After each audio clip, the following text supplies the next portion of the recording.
Call this meeting of the Planning Commission to order. This is a regular meeting of the Ojai Planning Commission, Wednesday, August 20th, 2014. Members of the public wishing to address the Planning Commission on items appearing on the agenda are requested to complete a speaker's card like this and file it with the Secretary, Sherry, prior to the start of the meeting.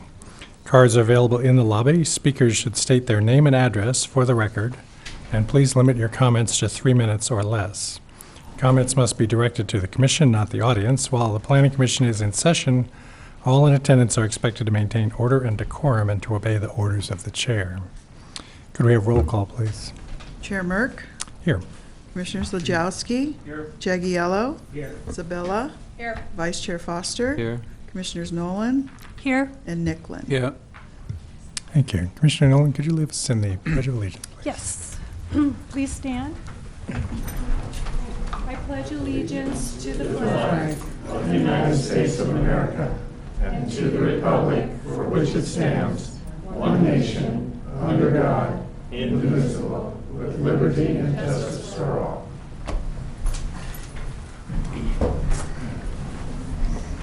Thank you. First item on our agenda is public communications. Public communications is the time set aside during the Planning Commission for members of the public to address the Planning Commission on items of city business other than scheduled agenda items. Matters raised at this time may be briefly discussed by the Commission and will generally be referred to staff and or placed on a subsequent agenda. Under state law, other than for emergency items, no action can be taken at this meeting. I do have one speaker's card for the public comment, which is Scott Jaffe.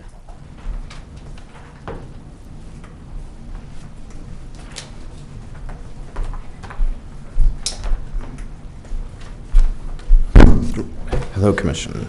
Thank you. Okay. Let's see. 2 minutes, 58 seconds and counting.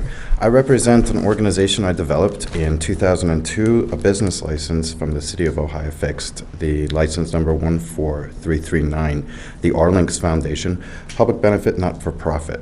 My understanding is it doesn't have an annual remittance due. Regarding a context referred to by my alma mater, which is John Carroll University. And what I'm demonstrating to the public and also to the Commission is that it is a reflective piece. Oftentimes, the quality of the media is something that persons such as graduates from 70s who elevated to different statures involving cellular communications and radio frequencies, watched and observed as I ended up proceeding to understand robotics, artificial intelligence, and education as it met society.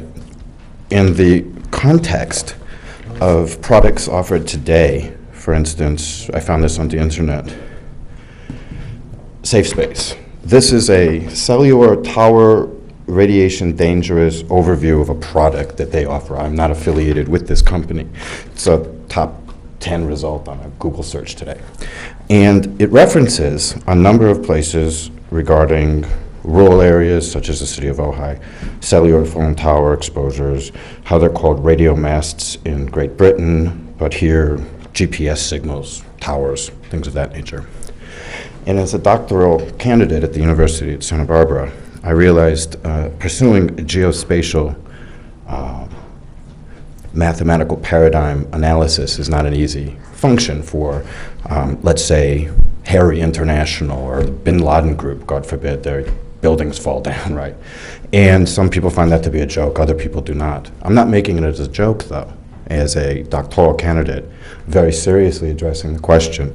About 40 seconds remaining. What does the city propose to do with nonprofits and the cellular phone tower article that was recently in the Ojai Valley News? And what is the permit war, if there is one that exists, where I find a lack of ability to plug into a city or county supervised experience beyond the university, where the university tends to shy away, it seems, sometimes by saying you're not a student here.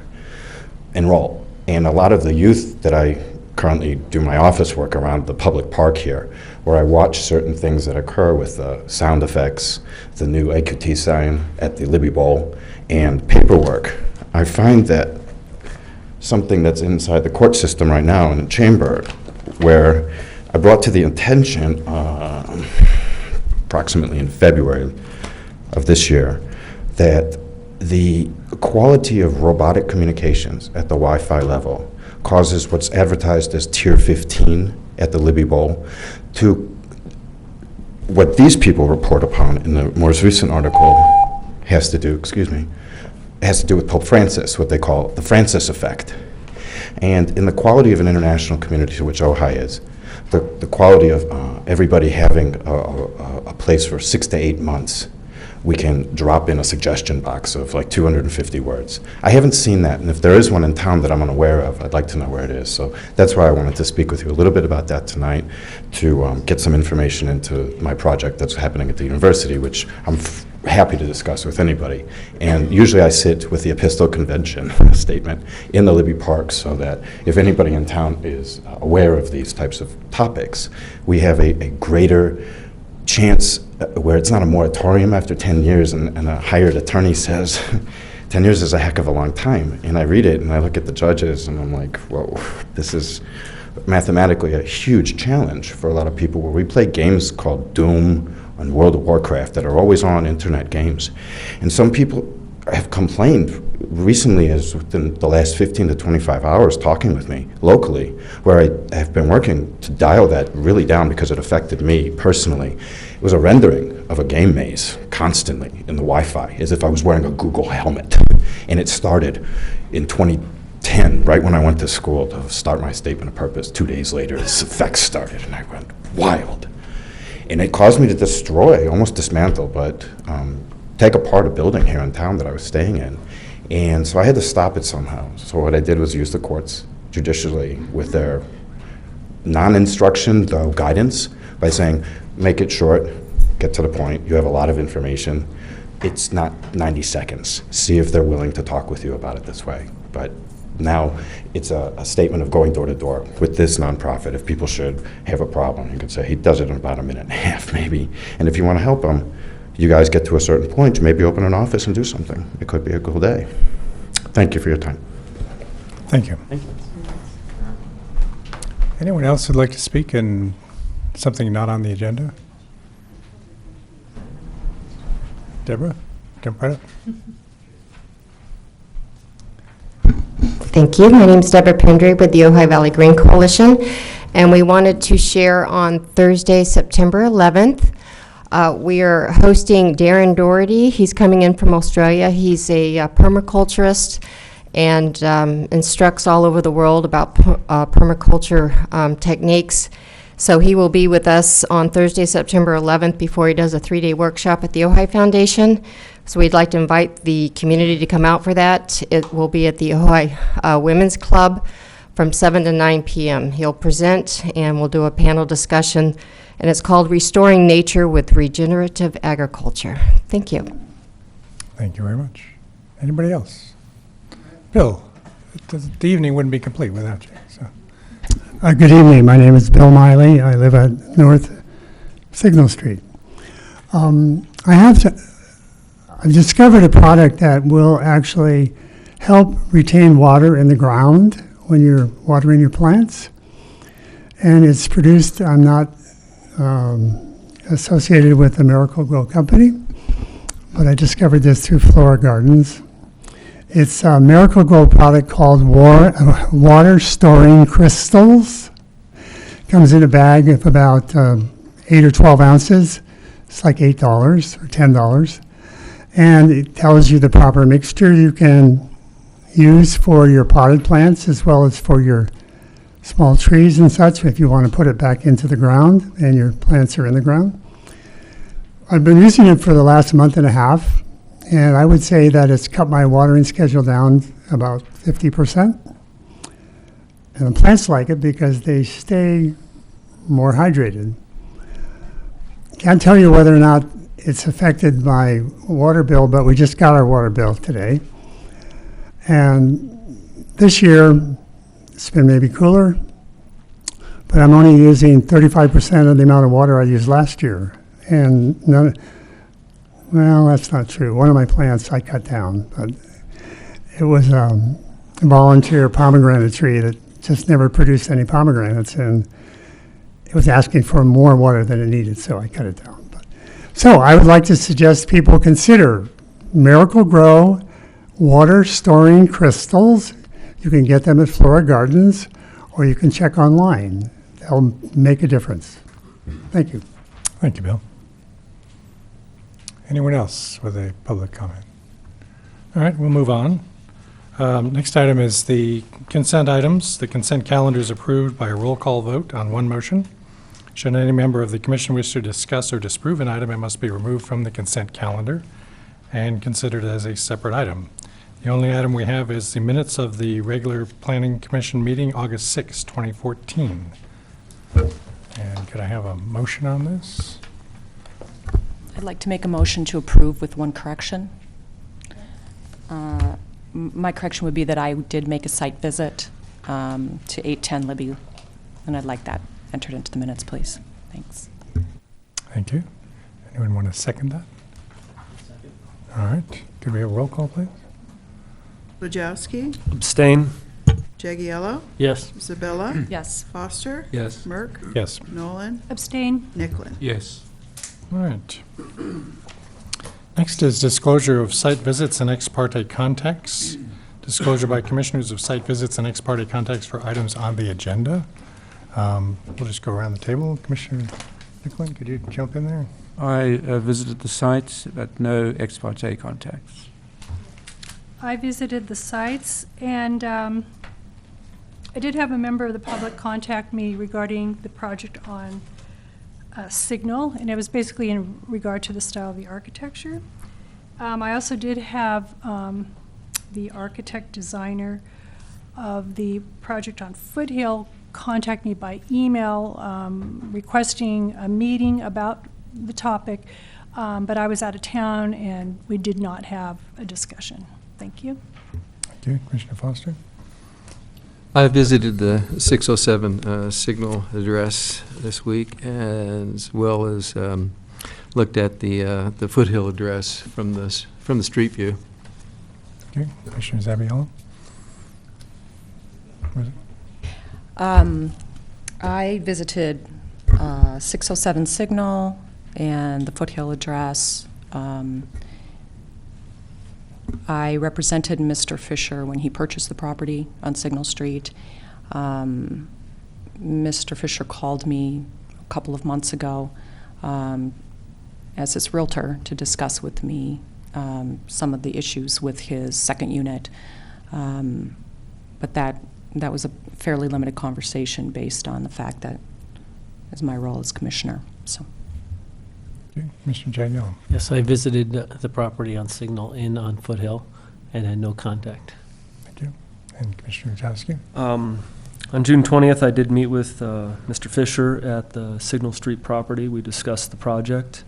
On August 18th, I sent an email to Mr. Fisher asking for some more information about the proposed flux house, which has subsequently been included in the recent handout. And then in 2002, 2003, for a number of months, I worked on the Foothill property under the previous owners while I was working for Colborn and Associates. But so that's the extent of mine. Thank you. I drove by the Foothill property last night, but have not had any contact with the Signal Street property. So we're going to move on to the Municipal Advisory Council Planning Commission Liaison Report, which I don't think we have anything to report. Is that correct? Yeah, actually, the meeting was canceled, so I did not attend the meeting, and I will be attending the meeting on the 15th. Great. Thank you. That brings us to the public hearing items. The first item is a variance, VAR 1401, and design review permit, DRP 1410, to encroach into the side setback for a new garage located at 306 McKee Street, Ojai. And I understand we're going to be continuing this. Is that correct? That's correct. Say it in your microphone. Yeah, I need to recuse myself because I Okay. have financial interest in the property. All right, And I'm going to recuse myself from this All right. as well. we still have enough people to continue this, so would someone like to make a proposal along those lines? I'll make a motion that we continue the item to the August, wait a minute, yes, done that with would be August. today, so September 3rd, oh, I see, yes, September 3rd meeting. Mhm. All right, Okay, I'll second that. all right, any discussion?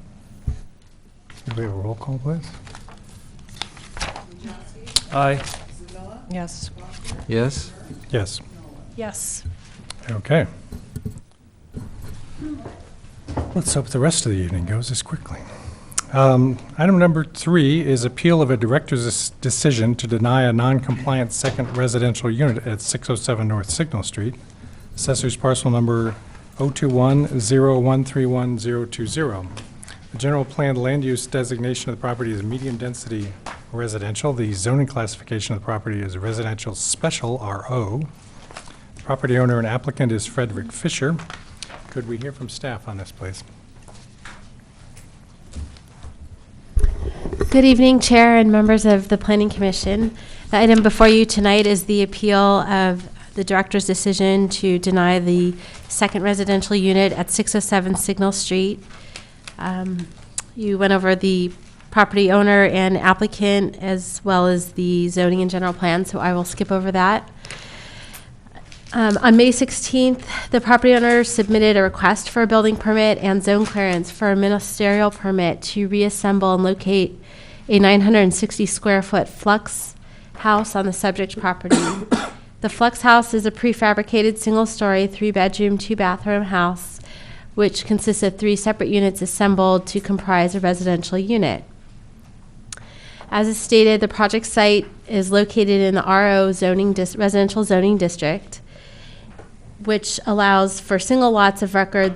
The district allows for a single residential unit and accessory structures, including the opportunity for 1 guest house with approval of a conditional use permit, or as the applicant was requesting, a second residential unit, which is permitted ministerial, with a ministerial permit in this zone pursuant to section 10-1709, which provides development standards for second residential units. I've provided the table for you in the staff report that goes over those development standards, which shows the requirements, what's existing on the lot today, what's proposed in terms of the second residential unit, and whether or not it complies. The proposed second residential unit, which has a floor area of 960 square feet, does not comply with the required development standard for maximum floor area of 640 square feet. Because this is a ministerial permit and discretion is not required, the applicant or proposed unit must meet the following development standards for this section, and if it does not meet those standards, is not permitted. And this would apply to the floor area, which exceeds the 640 square feet of floor area. The applicant submitted an appeal request based on that decision, and that is the reason it is before the Planning Commission tonight. Thank you. Do we have any questions for staff? President? Can you clarify, you say in the report that the commission has no discretion to make, to overturn your ruling? No, that the permit itself requires no discretion, so that's the ministerial permit, but the property owner has appealed the decision on the ministerial permit up to the Planning Commission. So now there's a discussion on whether or not it meets the development standards and whether the Planning Commission, is going to uphold the decision to deny the second residential unit. Okay, thank you. Is there more? Matt? But it was my understanding that it was also the flux house and also the 30-foot height. Is that correct? Or are we just talking about the flux house? This particular item is just an appeal on the flux house and it not meeting the required floor area. So are we talking about the height at all in this? No.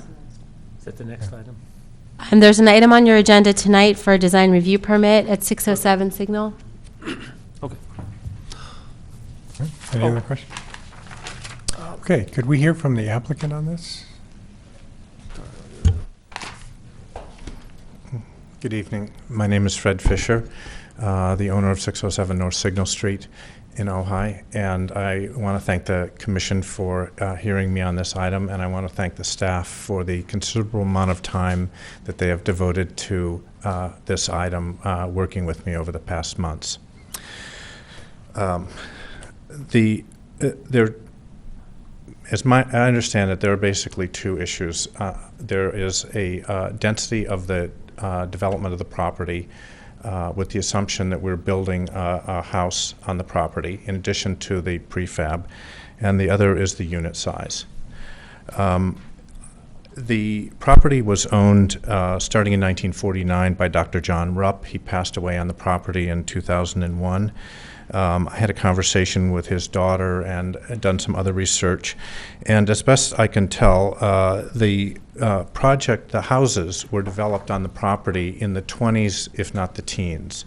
Judge Harrison Wilson built the property, according to Mrs. Lehman, and he was practicing in the teens. So the property has had 3 full dwellings on it for at least 80 and perhaps 100 years. The application for the second dwelling would return the property to its historic density, which is far below the allowable by zone and the neighboring density. The original main house and second house were in extremely poor condition when we acquired the property, and they were removed immediately for health and safety reasons for my family. I want to draw your attention to page 5 of the handout on this item, which is a Bing aerial map from 2009. The Bing, and I've circled showing the 3 in 2009 when we acquired the property. House number 1 was the main house. House number 2 was a slightly smaller dwelling, and the existing house is house number 3, and we've rehabilitated that house, and that's where my family lives on the property. There was also a large garage and an accessory building. I might also add there were trailers, broken down cars, an unbelievable array of structures left on the property at that time. And then next I want to draw your attention to page 6, the next page. The density for this property in the zoning code is called for 3 to 4 dwelling units per acre. The actual density unit, if I am only allowed 2 units on this property, is 0.23 dwelling units per acre. If allowed the 3 units of the pre-existing condition, the density would actually be 0.35 dwelling units per acre.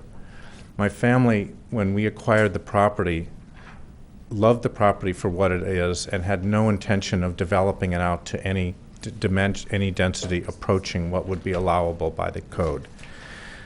I also want to point out that my next door neighbor property, which accounts for 500 feet of frontage adjacent to my property, is zoned for 8 dwelling units per acre. It actually has 15.7 dwelling units per acre. It's 34 units on 2.1 acres. So whereas the standards may call for this as a transition property, it's actually a cliff. There's a gigantic change in density between this property and our neighbors. And the properties I've highlighted in red up to the south are all 2-story multifamily apartment properties. Okay. So now onto the unit itself. The prefab dwelling Flux Home is a world-class, net zero, sustainable, affordable, flexible living prototype. The characteristics of the dwelling are consistent with Ojai's embrace of sustainability, affordable housing, and creative living. The Flux Home project was developed by USC School of Architecture for the U.S. Department of Energy Solar Decathlon, for which it received very high ratings and widespread publicity. It can be an educational resource for the USC School of Architecture and for the city of Ojai. And I hope you saw a letter from the dean of the school of the USC School of Architecture regarding that. I also want to point out that the city is reconsidering the 640 square foot limitation on secondary dwellings. And as I understand it, the council and the staff are considering whether that's appropriate for at least larger properties such as this. So in the long span of history, I feel it would be a shame to limit this property to 640 square feet at this moment in time. We did, in many discussions with the staff, and again, I want to thank them for their patience, discuss alternatives. We discussed numerous alternatives. Unfortunately, none of those are realistic. One alternative was to reduce the Flux Home by 1/3, basically disposing of one of the 3 units, including the kitchen and the bath. One alternative would be to demolish the charming 19-teen-something cabin that was left on the property of the original structures where we live. We couldn't bring ourselves to do that. Another option was not to build the main house. The main house was the reason we bought the property. And lastly, the potential of a lot line adjustment or subdivision.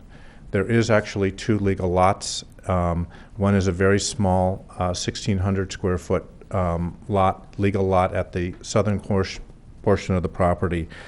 My investigation tells me that this scenario is either not permitted according to the code or would be a lengthy and very expensive process, not practical for my family while we were in pursuit of the building our home.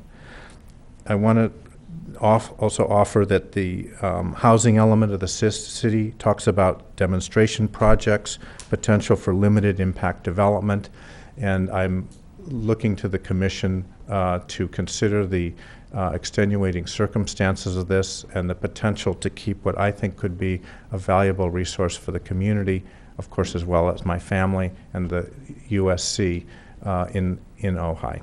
Thank you. Thank you. Mr. Fisher, could you stay there for a sec? I don't know if we have any questions for you. Did any of the commissioners have questions for Mr. Fisher?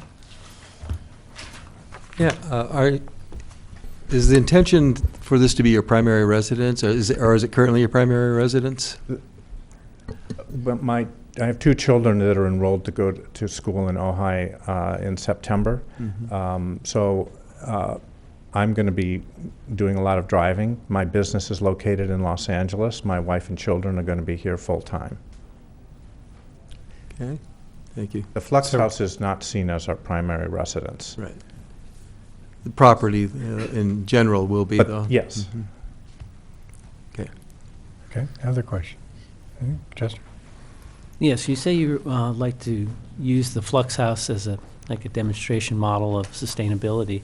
How would you do that? Would you make it available to the public? Well, the School of Architecture at USC is very interested in monitoring the continued life of this. With any kind of innovative technology, you need to see how it functions in the real world. And so they are hopeful that somebody is going to live in it and see how this thing performs over time. I've talked to the Ojai Green Coalition and offered the structure, if we're able to install it, to them to use on their tours as demonstration projects. And I would say that we would be very open to having within reason that unit visited. We're proud of it. The school of USC is proud of it. We think it's a great idea in terms of, if you look at the pictures, it's actually a beautiful unit. It's an innovative unit in terms of not only technical systems, but passive solar strategies and living patterns. It's not just compartmentalized rooms, but it's an open, flexible living plan. I have a question. I actually jumped on to the next item where you actually have some other plans, but where would the access to that second unit, if it was permitted, be located? I didn't see that on the plan. Well, we don't want to put a new driveway, and that's why it makes sense as a compound, considering the property as a compound. So we have a driveway, which we're slightly readjusting. Saw that. And we're proposing a carport that would accommodate all the parking on a flat graded area, which I think was used as a parking area previously. So we think of this property as a farm property.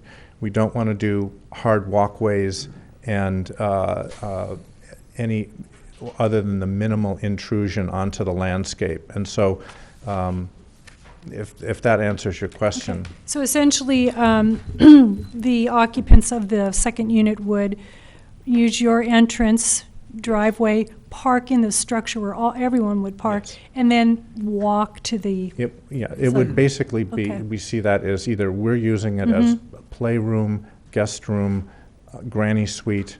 We see it as a family use, so it's just used in conjunction with the other Okay. as parts of the property. Thank you. Okay. Any other questions? Thank you, Mr. Fisher. Thank you. I have several speakers cards on this item. So Diana Rossetti.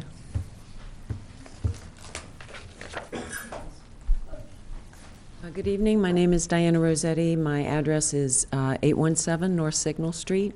I'm a neighbor of Fred Fisher. I'm here in support of him and his request to the Planning Commission. I also would like to comment on how he has really rehabilitated that property, rehabilitated the Oaks. It's a very historic property, and I think from what you can see from his comments this evening that he is very much in desire of continuing its historic significance with a new modern tilt and being sensitive to innovative buildings that he can put on the property that are family buildings. So I think his project is really worthy of support. Thank you. I have a card from Carrie Miller. My name is Carrie Miller. I'm a next-door neighbor of Fred Fisher, as well as I'm a board member of the Ojai Valley Green Coalition. I'm not here advocating on behalf of the Green Coalition, but just so that you know my background, I support what he is trying to do with this, and it's a very innovative project. Fred has done a great deal to clean this property up since he's owned it. It was a disaster. With the 4 houses, the people that were living in it, or 3 houses, the people that were living in it, and actually there was one of the accessory structures was being lived in as well. So it was a wild area, and he's cleaned it up from a standpoint of being a fire hazard as well. So I commend him on what he's done to really save this piece of property. This Flex House is an amazing home that really demonstrates how far that we can go to make homes a minimal burden on our neighborhoods, our community, and our environment. And this is a showpiece that deserves to be located in the city of Ojai. And the fact that he's also offered it to be used as a showpiece, both as a home on the Green Home Tour, as well as for anybody that would like to be able to see what the wave of the future is, what can be done to really become a sustainable community. As a neighbor, my home is within 20 feet of his property line. I'm probably the closest one to where this home might be. And it will have no impact on me. I have no qualms about it. I think it's an asset for the property, asset for the community, and will have no effect on me or my property. So I feel this is something that he should be allowed to do. Thank you. Thank you, Mr. Miller. I have a card here for Deborah Pendry, but I don't see her in the audience. Oh, she's still here, okay. Deborah Pendry, 309 Riverside Road in Oakview, representing the Ojai Valley Green Coalition. The coalition has given a large amount of input and outreach time on 2 city ordinances and made recommendations or observations on several others. We know and appreciate the value of regulations. As such, Ms. Wool's denial is appropriate on the face of things. That said, we build into our regulations exemptions, variances, and similar means because we know a one-size regulation does not fit all, and/or things come along we never thought of when a regulation was created. My memory is a little fuzzy on details, but one such code that comes to mind and bears a resemblance to the situation at hand is when Reggie Wood of Westwood Construction pointed out to the City Council the value of allowing 2x6 construction on second dwellings. This had to do with size constraints and the fact 2x6 framing allowed for better energy efficiency in the construction. The council directed staff to look into this, and very quickly Westwood Construction received a variance, or the code was changed. I can't quite recall the details. So looking at 607 North Signal Street, and upon first consideration, I thought to myself, code is code. What is it the coalition can bring to this conversation? But upon further consideration and the thought of setting precedent with our decisions, why don't we set a precedent? We are in unprecedented times, and we have got to give more recourse and lead way for innovation.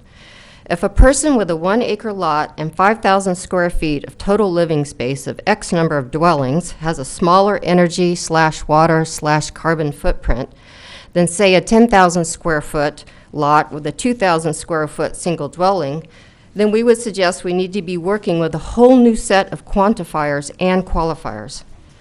Tonight is about an appeal of a denial for a non-compliant second residential unit.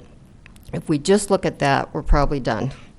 We're suggesting the commission not rubber stamp this tonight and keep the conversation and possibilities moving forward and set a precedent.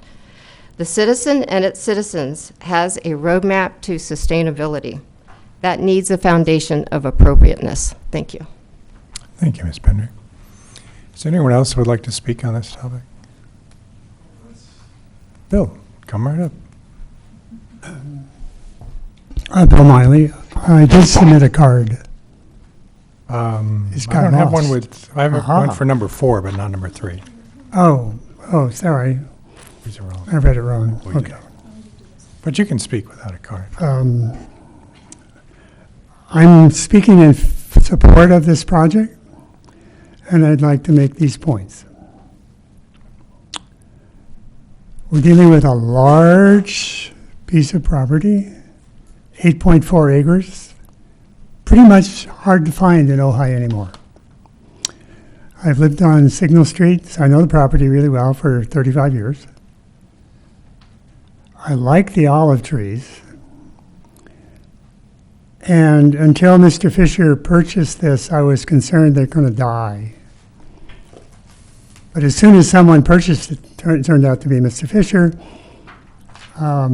people were in there to trim the trees, clean up the bases, whatever they do to ensure that these ancient historical trees are going to continue to live and produce. I was really impressed. I had no idea who this was. And to know that it's a 100-year-plus olive orchard is really exciting.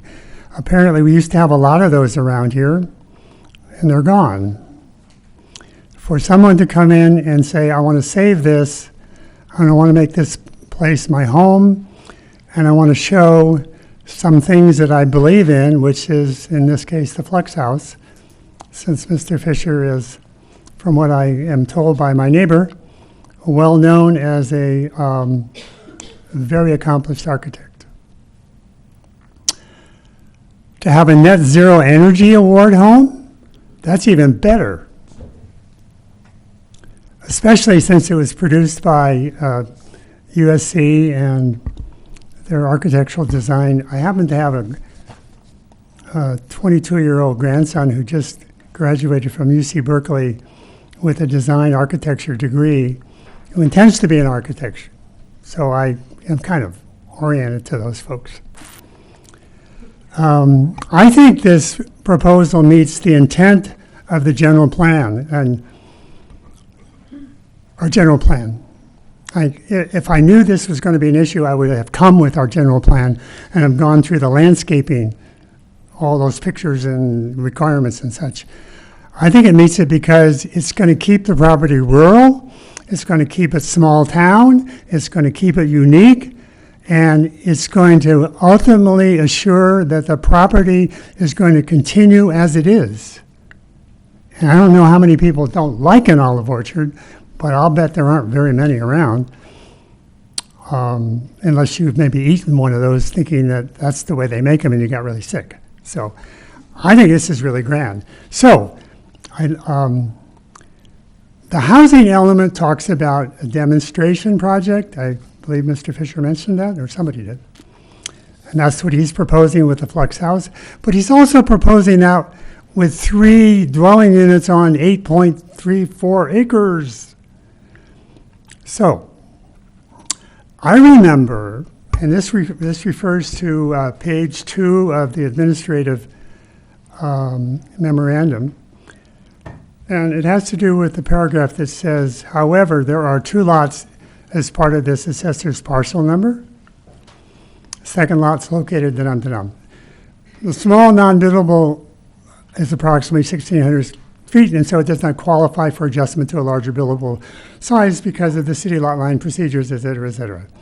Well, I would say that may not be the way it really is, because I've experienced 2 lot line adjustments on my northern property, which used to be the Kelly property, and then it was the Bihar property, and they sold it, and in the process of selling it, they split off 2 lots, which ended up being 2 2-acre lots on North Signal at the top, one of which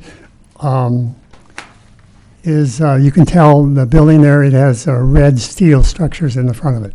But that was 2 acres.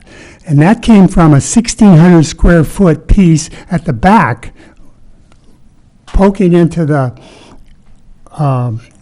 Ventura County flood control district property that was moved to the front and expanded by one of our planning directors about 10 years ago to 2 acres. And then they took another piece that was at the south end, and it was a very narrow one, and they just expanded that to 2 acres.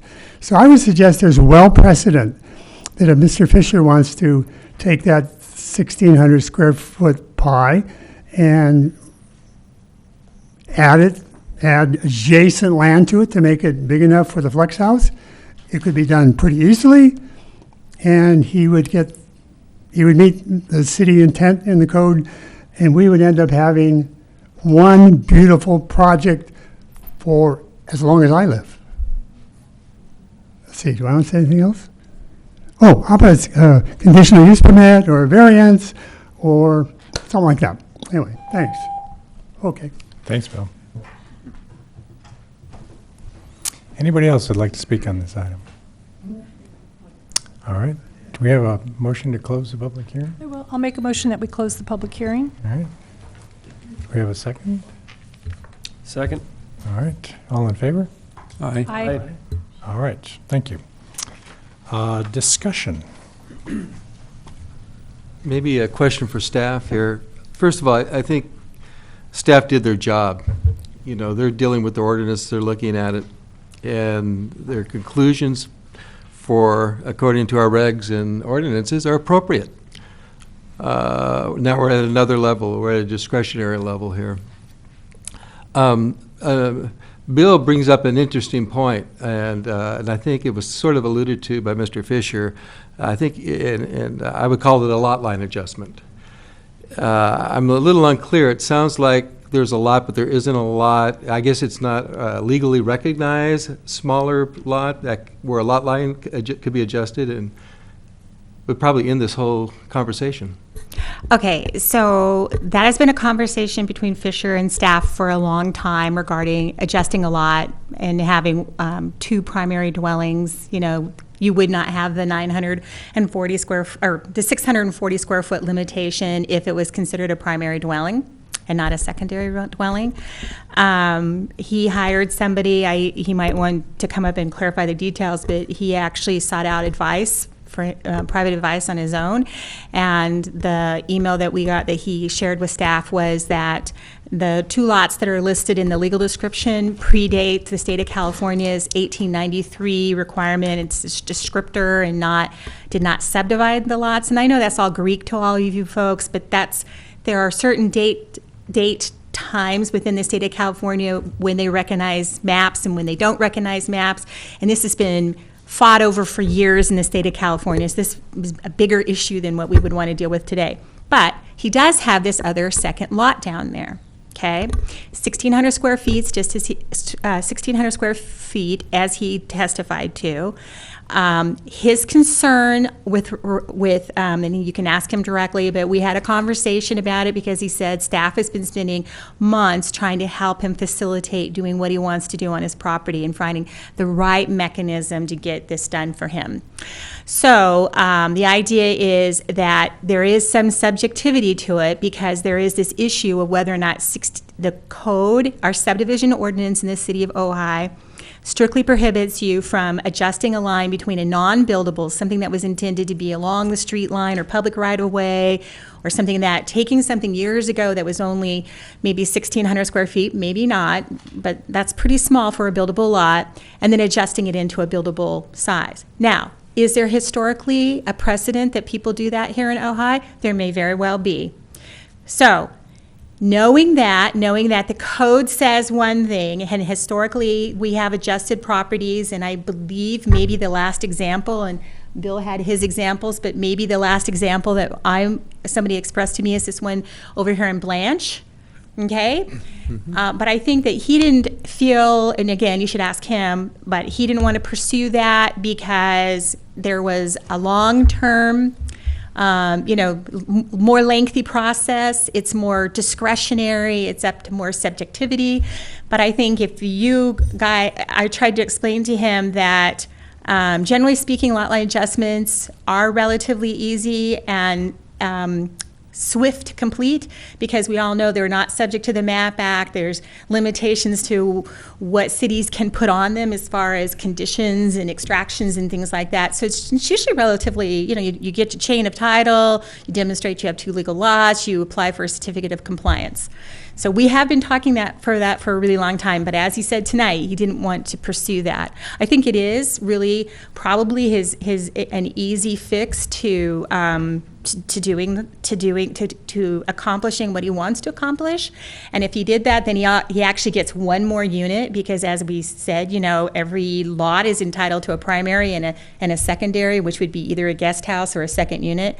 So then if he called the flex house his next primary unit, he would have, depending on how the rules and regulations are, depending on how they flesh out when we take them forward for modification, he could have the potential to maybe possibly have a fourth unit. So I hope that's a long answer, but yes, you are right. I think it's very clear. Okay. I think it's Sorry. self-evident. Thank you. Yeah. No, that's good information. So I have another question for staff. So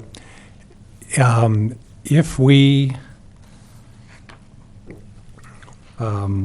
reversed the staff action tonight, where does that leave Mr. Fisher?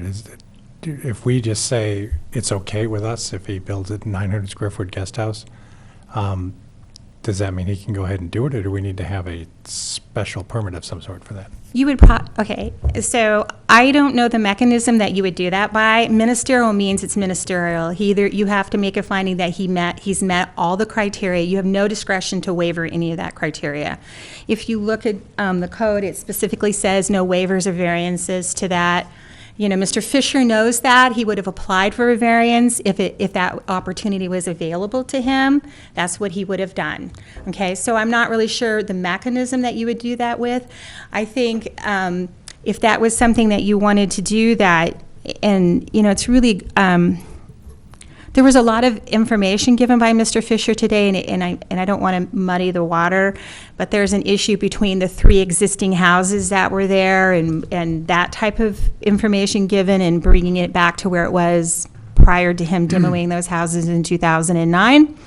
I think that if the commission wanted to explore other options, they should direct staff to do that and come back with some other mechanism.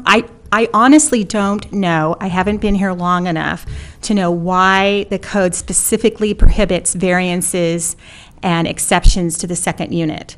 It really ties, there's no avenue for us to, as it was said before, to be creative or to not have one size fits all.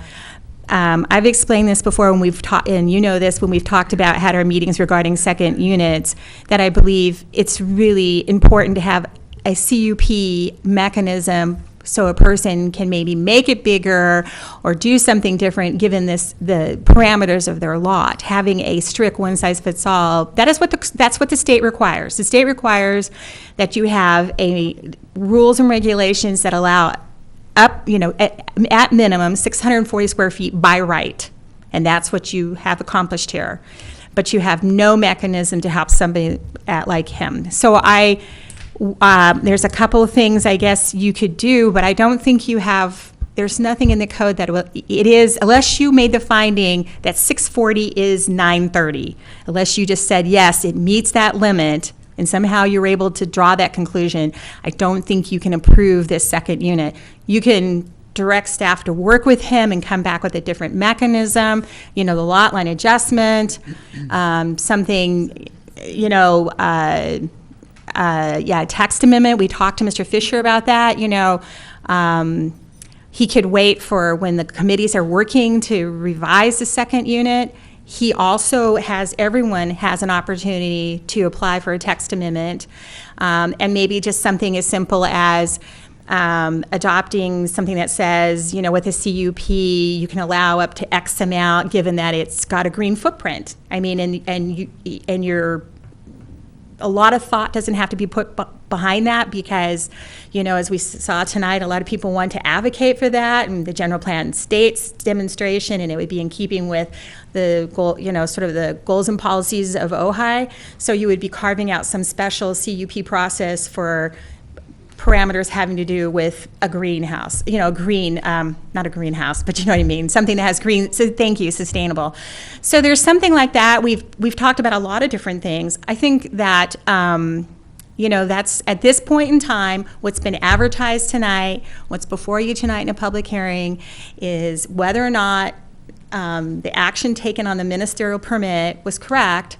And that's all that's been advertised. Anything beyond what you would want to do other than that, we would have to go back, re-advertise and come back before you, because we haven't advertised anything. We haven't advertised a variance. We haven't advertised a finding, any other type of finding or mechanism.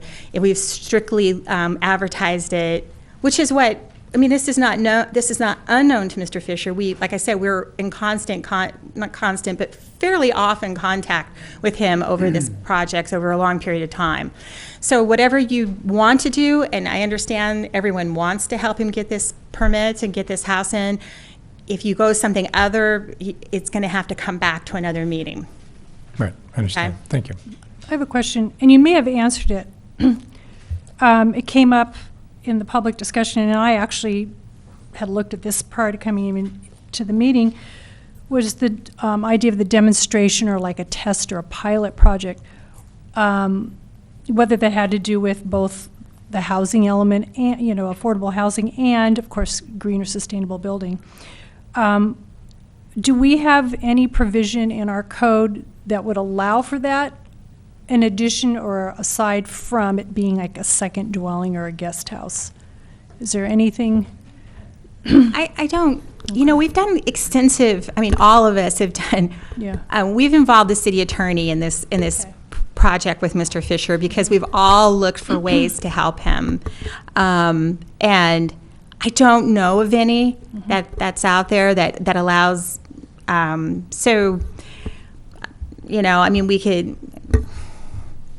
we certainly need to accommodate some of these things in the code. Staff is just really hampered by what's in the code currently, and so the most I could do would be to come, to say that we'd be happy to work on something of that nature for him, but at this point, It's not there. It's not there, and you know what? He didn't say this, but I'll say it into the record.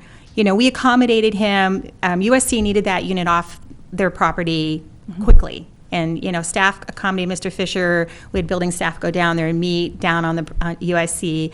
And then we allowed him to store it on site. I think that he can tell you how long that's been now. I don't know. It's been quite a while. I think I probably had a broken foot at the time, so I think it's been a while. And so I think there's a situation, I don't know how it is out there, but the amount of time he has to actually, get that site on, get that unit put back together, I don't know. I don't know. A text amendment usually is probably going to take between 4 months, I'd say. That maybe a better way is. I just don't know. I don't know. We've explored it over and over again. I had a long conversation again today with the city attorney over what he might feel might be an avenue. And he has available to him the lot line adjustment procedure, the parcel map procedure, things of that nature. I think the lot line adjustment is the easiest, really. Okay. Thank you. Kathleen, or maybe the applicant, can someone explain to me why you're opposed to the lot line adjustment? Well, most certainly you can have him, but as I said before, his consultant that he hired indicated that there was some subjectivity to it. In other words, because one is a non-buildable lot, or appears to be. I'm not saying it is. I shouldn't say that. I really need to be clear about this. It's a small lot, 1,600 square feet. Our code says you can't take a non-buildable lot and make him buildable. But as we heard tonight, that's been done before. He doesn't have a level of comfort with that. That's, I think, and he can state for himself, but that's my conversation with him. I always encourage people to go through the process. I don't think decisions should be made, when you start with me, I've been here for 7 months. I don't know the long-term history and what people have done here in Ojai. I've since learned and even Bill Miley said tonight, some of the lots that have been adjusted. But I would have encouraged him to go ahead and apply for the lot line adjustment. He says it will be very expensive and time-consuming, and as he says, he has family that's wanting to come and move forward into the community. But it still remains a viable option. And I really, honestly, we can't ever guarantee the outcome of something because I've not seen an application, I've not seen the documents that need to go forth with it, but it certainly seems viable. I was on the commission 10 years ago. Mr. Miley brought up this property on Signal Street. It was exactly what you were describing there, a non-buildable lot. It was a little piece, like a triangular piece of a lot that was left over from the debris basin that was built there behind Stewart Dam. And the owners wanted to expand that into a buildable lot.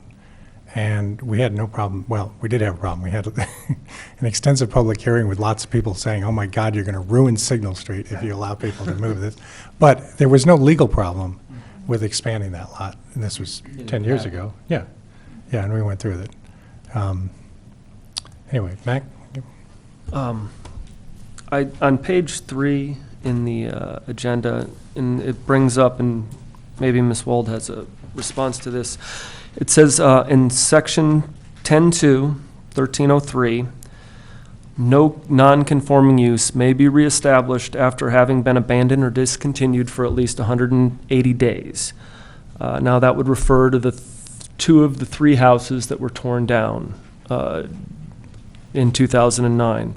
Those 180 days have since, eclipsed. But the section goes on to state, this discontinuance shall cause the use to be deemed to have ceased. And then here's the key. This use shall not be reinstated or further continued unless specifically allowed by the Planning Commission or by the Commission after a hearing in compliance with this article. So my reading of that section says if we, the Planning Commission, deem that we're going to continue those two houses as non-compliant structures, as long as he has a legal structure to bring this into compliance, we then do have the authority to approve it. Is that correct? Not tonight. Before you tonight is an appeal. If you want to bring it, I already explained this. Before tonight, we do everything through a public hearing process to make sure the public is aware of what we're doing. When we notice an item, we notice the item for what the applicant has applied for. In this particular case, the applicant has applied for a ministerial second unit. We always process what people apply for, not what they don't apply for. And in this case, he's applied for that, and and we turned it down based on the criteria. If he had submitted we discussed this issue, and we vetted this through the city attorney early on. Mr. Fisher can talk about this. This was brought up early on, and we went back and forth with some emails on it. If that's the avenue that you want to pursue, then I would say that that you go ahead and ask the applicant and have the hearing. The issue that I would say about the hearing is that I don't think that's going to get him what he wants. He would be required to build the structures back as they were previously to the footprint and the location where they are. As we know, you can't expand a non-conforming use, so he would be limited to what, and the burden of proof would be for him to prove where those, I guess you did this tonight in the map, where they were and what size they were, and that's what he could reinstate. And that's our first blush reading of reinstating a use in something. In your staff report tonight, there's a little excerpt of that code. It goes on to say it's even more restrictive. So we know when you have a non-conforming use, typically it's you have a building and a use goes in and a use comes in and a use goes out, So this isn't specifically to residential, nor is it not speaking to residential, but that code section also refers to businesses. So you would have a non-conforming business and somebody would come in and say, hey, you abandoned your non-conforming business and now you can't, now I've got another guy that wants to rent the building and I'm telling him no, he can't come in. So there's a procedure for him to come before you and say, well, I know you wanted that auto body shop to go away, but now I've got another guy that wants to rent the building and put, but it's been over 180 days. Oh, okay, it comes before you, you can let it go back in. That's typically how you'd see that code section used. So if you wanted to pursue that, again, we'd have to go conclude this tonight based on the parameters that are in the code, and then you'd have to direct him to apply and staff what you want him to do with the non-conforming. Again, we'd have to process it and come back before you again, but you cannot take action on that tonight as it's not been advertised. But is there any way tonight that the commission can approve this unit? As I said, if you want to make the finding that 930 square feet is less than 640, then you can. That's the only issue before you tonight. I don't mean to be a broken record, but I didn't want to deny this permit either. I mean, I've worked staff has all worked with him, but we've got a section of the code in the city of Ojai that says 640 square feet is the limit, and it says no variances or exceptions. It's very explicit. I wasn't here when that was adopted, but I'm bound by it. Every code is adopted by city council. It's not staff's job to circumvent code adopted by city council. So I could have offered up a variance. We could have been here tonight talking about how his property is different and how, we could have been doing lots of things, but it explicitly prohibits me from doing that, or you would have had one before you tonight. So Kathleen, if we were to uphold your findings and Mr. Fisher were to appeal it to the city council, could the city council overturn that thing? Or I don't know what extra discretion they have other than you, but that one might be an avenue for him. I think that if you're wanting to pursue, or if he wants to pursue the lot line adjustment and do this, okay, let me start over again. Whatever we do tonight, if you uphold my decision to deny, we would like you to say without prejudice, just so we're very clear that we're not trying to make it so he can never get a unit in there. We've explored the process for him, the options. I don't know what else city council would have that you don't have, that I don't have, but that's an option for him. I do think that you may want to just tell him to go that avenue, but also pursue something else that might be more fruitful, and for instance, bringing back the non-conforming issue if you wanted to have him do that. Like I said, I don't know that would get him what he wants. He's certainly entitled to go through that process, but if you look and see where this second unit's going, it's nowhere near where the other ones were. So I don't know that ultimately would get him what he wanted, but maybe there's more leeway and more discretion in that process, and maybe that would. I don't know. Okay, thank you. Any other? Yeah, Catherine. Maybe the applicant could come up and clarify, give us a little more information about the lot line adjustment. Thank you, Commissioner. That was actually something that I brought up early on because I think it wasn't clear. It's a very strange property. The surveyor I had work on it said it was the hardest property he'd ever tried to survey. But we did determine, I hired a L&R Associates in Santa Barbara land use consultants to do a parcel validation study when I was in escrow, because there was some evidence of this other parcel. It seemed obvious that it was the two big parcels, but that divide the property in half, but it's not. It's actually this little tiny triangle at the southern end. So I'm an architect. I do lot line adjustments in the course of my practice regularly. We've done 3 of them in the last couple of years. I talked to my project architects that have worked on those. I talked to our surveyor. I talked to our civil engineer. I talked to the land use consultant. I talked to some land use attorneys. One of the consistent answers was at least a year and 10, maybe more $1,000. Could be 2 years. Could be $20,000 or more dollars. Ask my wife if she wants to see those sitting there for 2 years, risk $20,000 and maybe not get it, because it is discretionary. As it stands right now, I check these things, monitor them. I've been cleaning dead animals out of them. There are insects nesting in them. They've been there since the middle of March. I've got a lot invested in them. I need to actually kind of, as they say, get on with it one way or the other. I would love it if that was a practical solution, but I did a lot of research on it, and there's a time frame of 1 to 2 years, and it's discretionary. I could get hung up with a neighbor. I could get hung up with a report on Indian artifacts. I could get hung up on any other environmental issues in this that could trip it up after investing a year or more in the process. And this is a very aspirational project for my family. What we're talking about in the next item is really what we came to Ojai to do. This was something that came up because I'm on the board of the USC School of Architecture. I thought it was a fantastic unit. I didn't know about it until December. They couldn't find a buyer user for that unit. I purchased it from the university.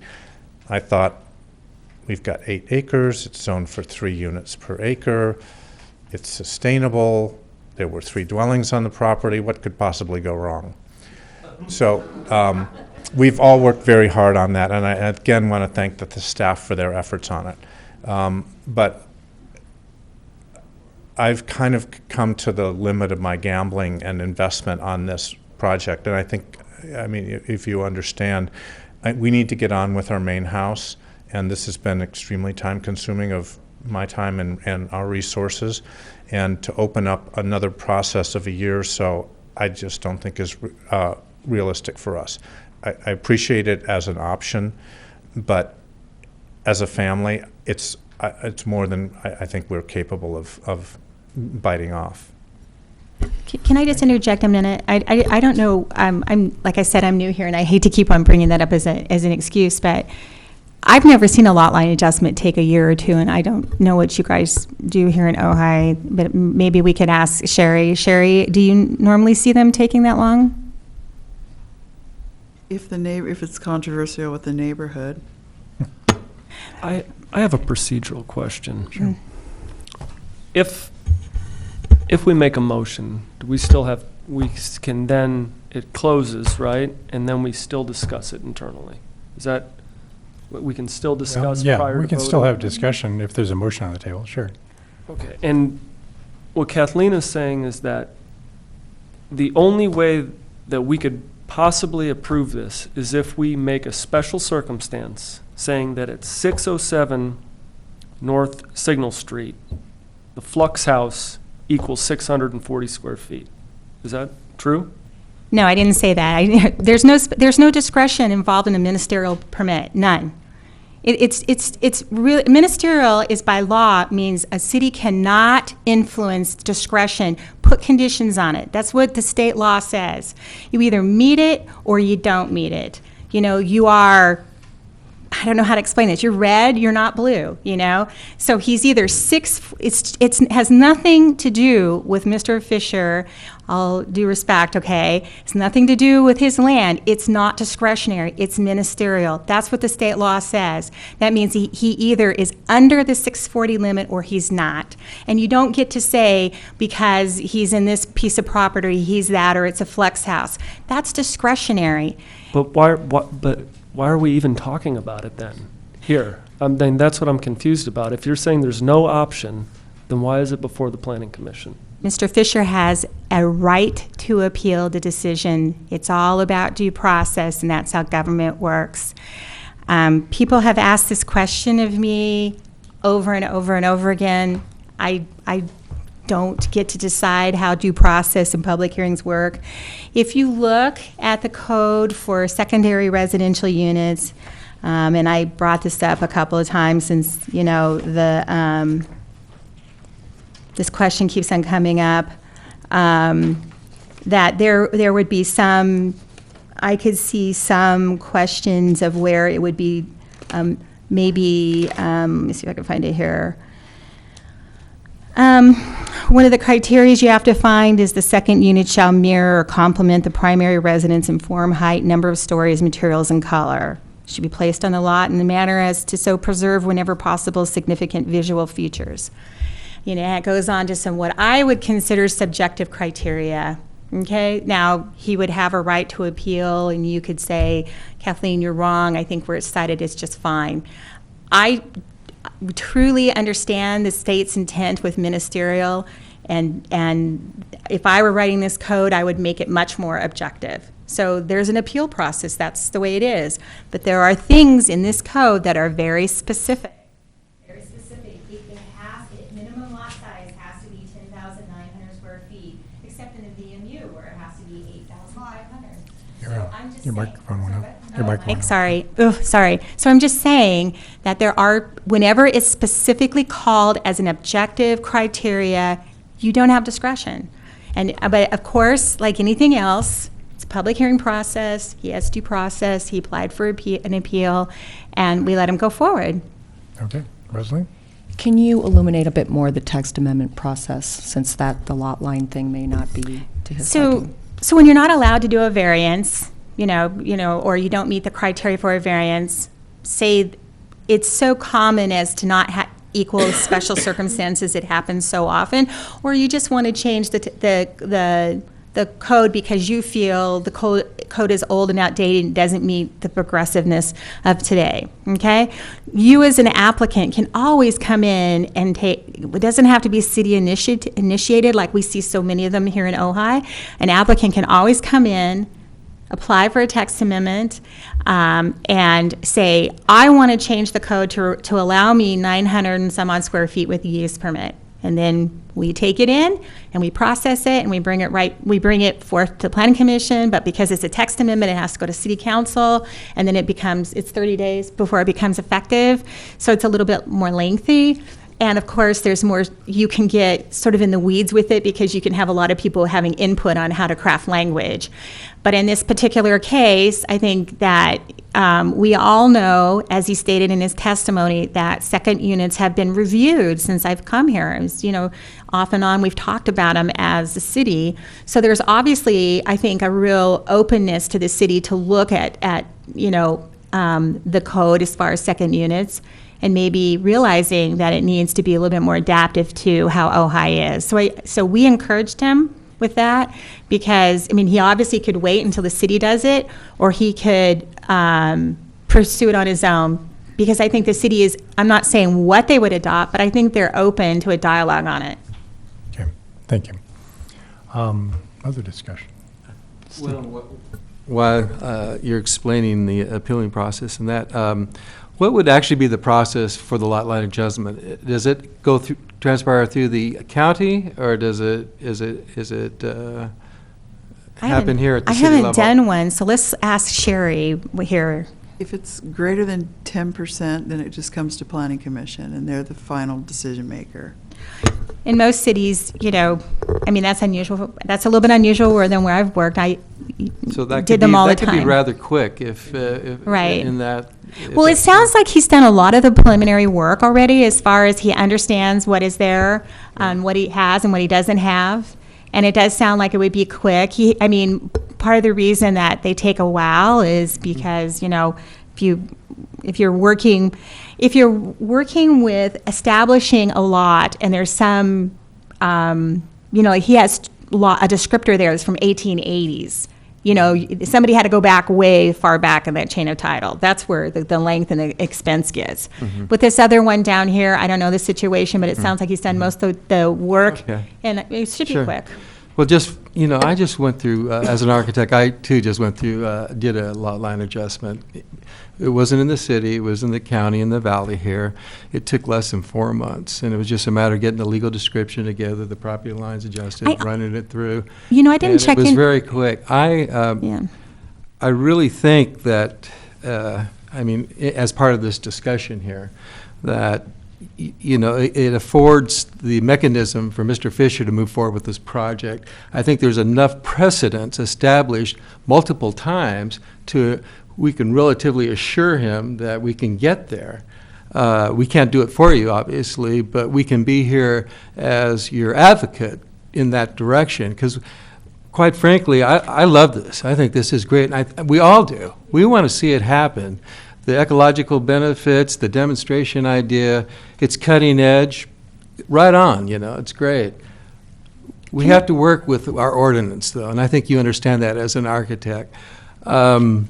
So what it really points out to me is this big glaring red flag of context when it comes to our ordinances. And again, it's not a reflection of our staff. They're interpreting and laying out to us so we can understand what they say, but they're very short-sighted in that they're blanket coverall or overall statements that try to accommodate a variety of circumstances, of properties, and issues that in no way can be covered in a general format. And it just points to the need to address that, and specifically guest house sizes. The gentleman has an 8-acre plus property. To limit that to 640 square feet is ridiculous. I would say to limit it, 1-acre property, 640 square feet is ridiculous. A 10,000 square foot, maybe not. That has to be looked at. This is something that we have to wrestle with in the name of fairness to our citizens and to this community and to staff. because they're the objects of the criticism because they have to be the bad guys in this, but they're doing their job, really. So I'm just bringing that point up, how necessary that is for this city to make it a priority to start addressing these issues, and I would make that a high priority at this time. But we're not there yet, are we? This lot line adjustment, I think, is the mechanism, would be my recommended mechanism for Mr. Fisher to apply, because I think it's straightforward. Again, there's precedent set, and I think we can help him and advocate with him in the pursuit of that. What would it take to modify the ordinance for second dwellings? Take out that that clause that says it can't have a variance. Because if we take that one clause out, it would give us the exception to look at each individual unit as an individual project, versus having a blanket situation. How quick can that be modified?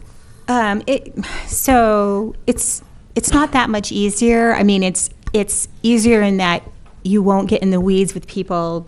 A lot of debate. I think it's simpler than some things, but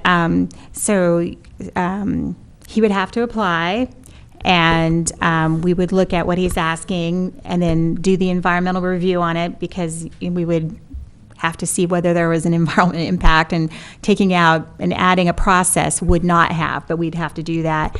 And then we'd have to write a report, bring it to Planning Commission, and again, it goes all the way up to City Council. You guys don't have the final authority on changing that. But it could go probably fairly quick.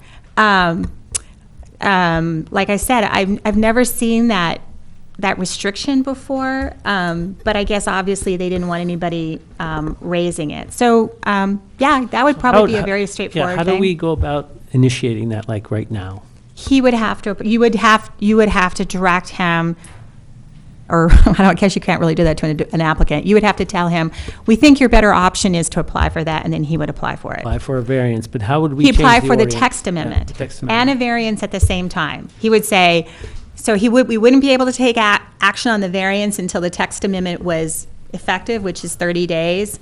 So it'd put him out, probably 3 months or so. I think that either one of those, I think that's a really good option. I mean, that it's the same thing we talked about before, but maybe more simplistic, just changing that language. But it could benefit other projects that come before us too. Well, it gives a person the chance to come in if there's some special circumstances that would, for instance, I don't even think these houses have to mirror each other. They're not even near each other. So, he's got a lot of issues there that would work with. I mean, that might be the way to go.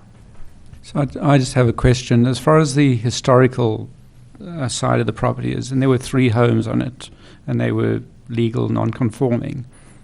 And then the term grandfathered in, how would that apply? Okay, so I don't know they were legal. I don't know that. He would have to prove that. I know they were there, but I don't know they were ever, I don't have any documentation in the file that says that they were ever there or permitted. Legal means that they had a permit with them. So he'd have to produce some kind of permit to prove that they're legal. And then he'd have to show us where they were and the size of them. And then if somehow the commission wanted to grandfather them back in and say, well, you can reintroduce this nonconforming use. Now remember, it would be not legal if you made that finding, it would still be legal nonconforming. He would never still have full status. He wouldn't have a conforming unit. You understand what I'm saying? Yeah. Okay. If you did that, then he would still be held to where they were previously and what uses those were that he was able to provide documentation on. It would not get him this flex house down at the bottom of the hill. That's at least the preliminary review that we had, or I should say without seeing the documentation, reviewing what with a city attorney, what that code really allows somebody to do. I mean, that's kind of a little bit, I say preliminary, but it's kind of without any benefit of him providing the documentation of what he had there. We talked early on, and I have seen pictures of what was there and what was demoed. I kind of know what they look like, and they were very, I mean, some of it, but I don't know that our files have that level of detail to them. But he's more than welcome to pursue that. We were really just trying to get the quickest and the best way for him to get entitled. So it's, it was getting back to special variants where you could use that angle where there were three. So, going further than what you said. I have another question okay. on that. Yeah, issue. go ahead. Okay, because I understand that the ordinance is different for guest houses. Yes. Yes, it is. It allows you to It go allows you bigger to with get a use variance. permit. Yes. No use permit, yes. Yeah, so is there a way to dismantle the kitchen? Now, the kitchen, in a guest house, you're allowed to have one operating fixture in the kitchen, like a sink and no stove, and classify it as a guest house and proceed in that fashion. He can't, it's not going to get him what he wants because he's only allowed one. And he already has one you're only allowed one guest house. He already has a unit out there that he intends to take the kitchen out of and use as a guest house. I mean, ultimately, we want to get him the full picture of what he wants to do. Now, could we do something in the interim? Is he willing to do something in the interim? I don't know. I mean, but what the gentleman has told staff what he wants is he wants a primary unit, and he wants to keep the unit that's already there, and he wants another second unit. The best way to that is to the lot line adjustment. If you approve this unit as a second unit with a variance, he's still going to have to get rid of that other unit. Right. He's still going to have one too many. He's still going to have a choice to make. So, I mean, all of these things have been discussed with him over and over again. I believe probably the best route for him to get something is a lot line adjustment. Now, how that works out with whether he's wanting to go forward first with the second, I mean, staff has explained this to him. We could permit this today as a primary unit on his site. He has a guest house already or a second unit, whatever he has out there. It's kind of small in size and could be ancillary. We think we could probably make the findings that he could go ahead and have this as the primary unit. But then it precludes him from pursuing his desire to have this main house, which is the subject of your next item. Whether or not he's in a position to move forward quickly on that primary unit, whether in the interim there's enough time for him to do a lot line adjustment and then subsequently adjust that line and then do that as the second, if you follow where I'm going with this, that would be something that you would have to talk with him. It would buy him time. It would get him that second unit out of the bugs and the dead animals and blah, blah, blah. But it's really his level of risk. And so I think you would really need to speak with him. All right. I would like to move things forward here. We spent an hour and a half discussing this item. I appreciate Mr. Fisher's patience and everyone else in the audience. Could we have a motion on this, please, one way or the other? I'll make a motion. Thank you. Okay. I'll make a motion that we uphold the staff decision. Without precedent. All right. Is there a second on that? I'll second that. All right. Any discussion? Yeah, I guess we're faced with... Think carefully before you speak. No, go ahead. All right.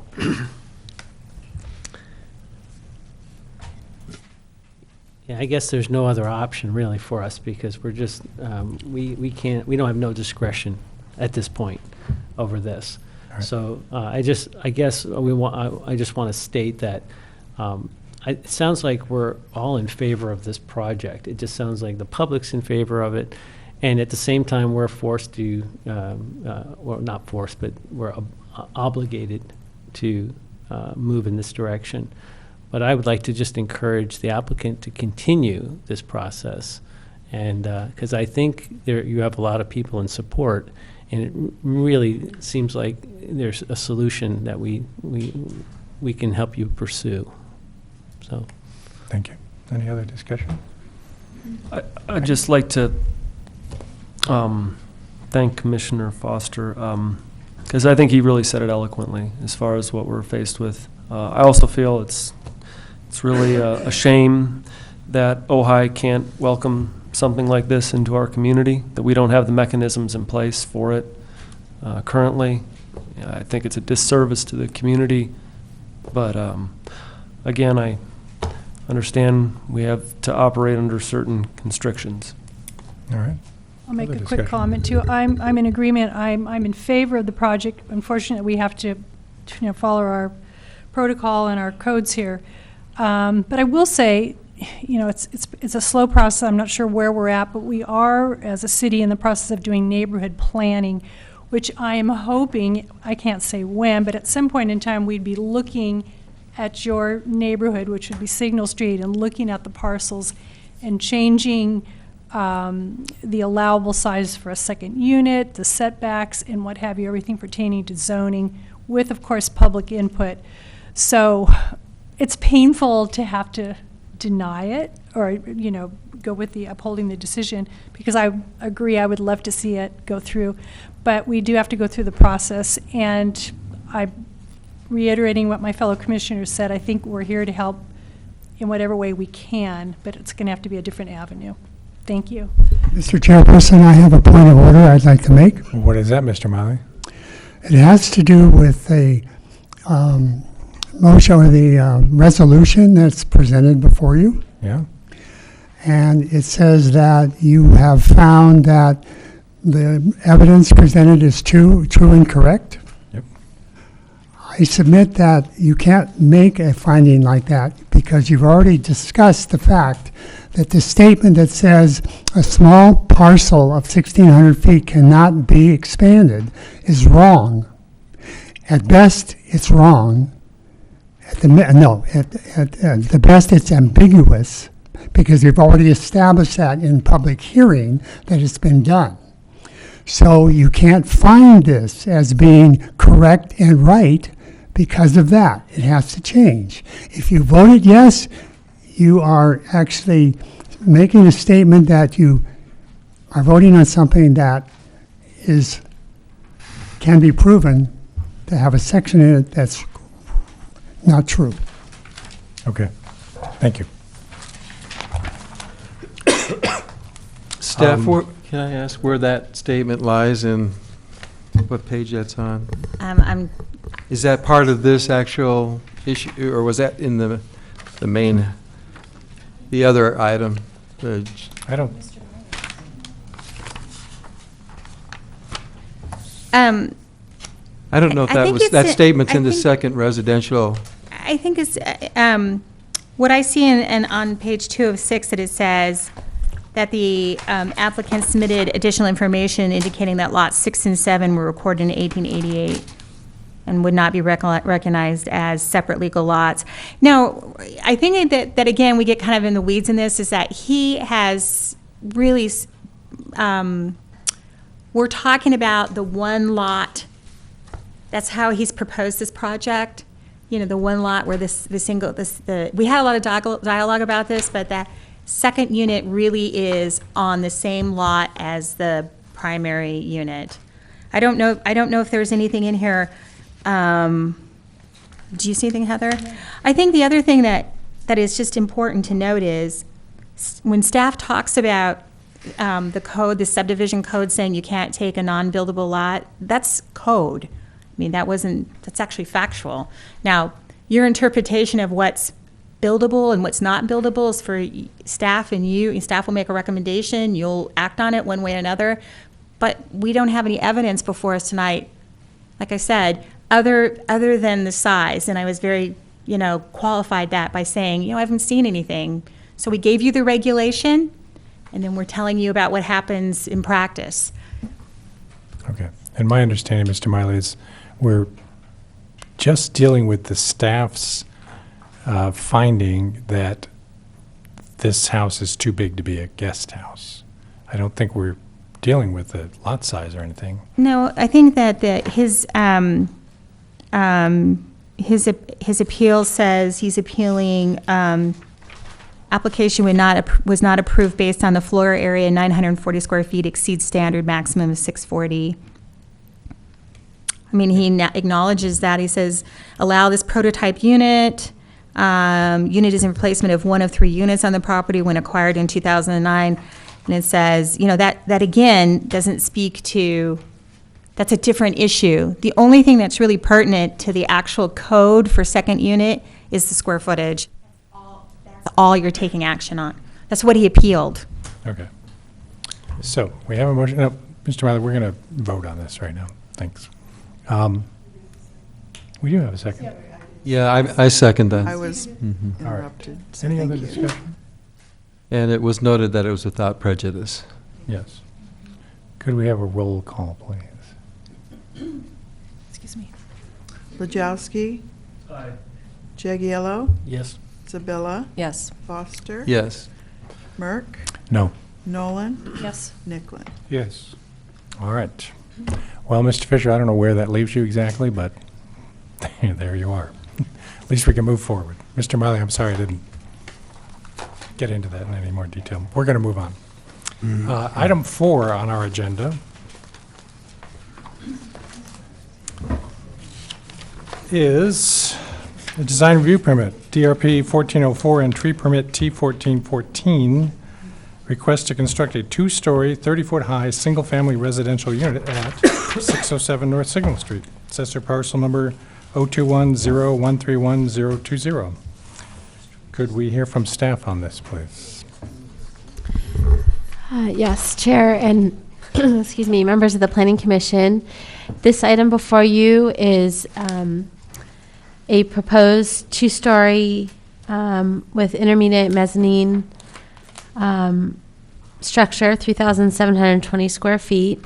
On May 5th, the property owner submitted the application for design review for this proposed unit, along with maintaining the existing 600 square foot cottage with kitchen facilities to remain on site and making the proposed new structure the main dwelling unit. Excuse me. The applicant is also proposing a new 880 square foot 4-car carport to provide parking for the proposed residential unit. I'm not going to go over the second dwelling unit because we've already discussed that at length. The project site is 8.24 acres in size, and as stated in the last item, this property is located in the RO residential zoning district, which allows one dwelling unit for a single lot with an accessory structure. So this would be the proposed primary or main dwelling unit, excuse me, with the existing 600 square foot second residential unit on site. Excuse me, I'm sorry. I've provided a table within the staff report that provides you with the required development standards of the zone, what's existing on the property and what's proposed, and whether or not the proposed complies with the code. You'll see in the first row, it says it doesn't comply. That's because of the proposed flux house, but now that that's kind of not being considered right now, it would comply because you have a main dwelling unit proposed and the existing cottage. The other area of the development standards where the proposed residential unit does not comply with the code would be the height and stories. The code requires a 25-foot maximum height, building height, and 2 stories. This was recently adopted by the City Council per Ordinance 840, which reduced the building height to 25 feet and 2 stories. So I go on to discuss that within the staff report. I'm not going to go into detail on the density because we've already discussed that. The applicant's proposing a 30-foot height with 2 stories and a mezzanine. The city's municipal code does not define mezzanine levels. However, the common definition of a mezzanine is an intermediate floor between main floors of a building. While in some situations the mezzanine floor is not considered in the overall count of the floors, the commission should take into consideration whether the design of the home has been compromised in order to accommodate this intermediate floor.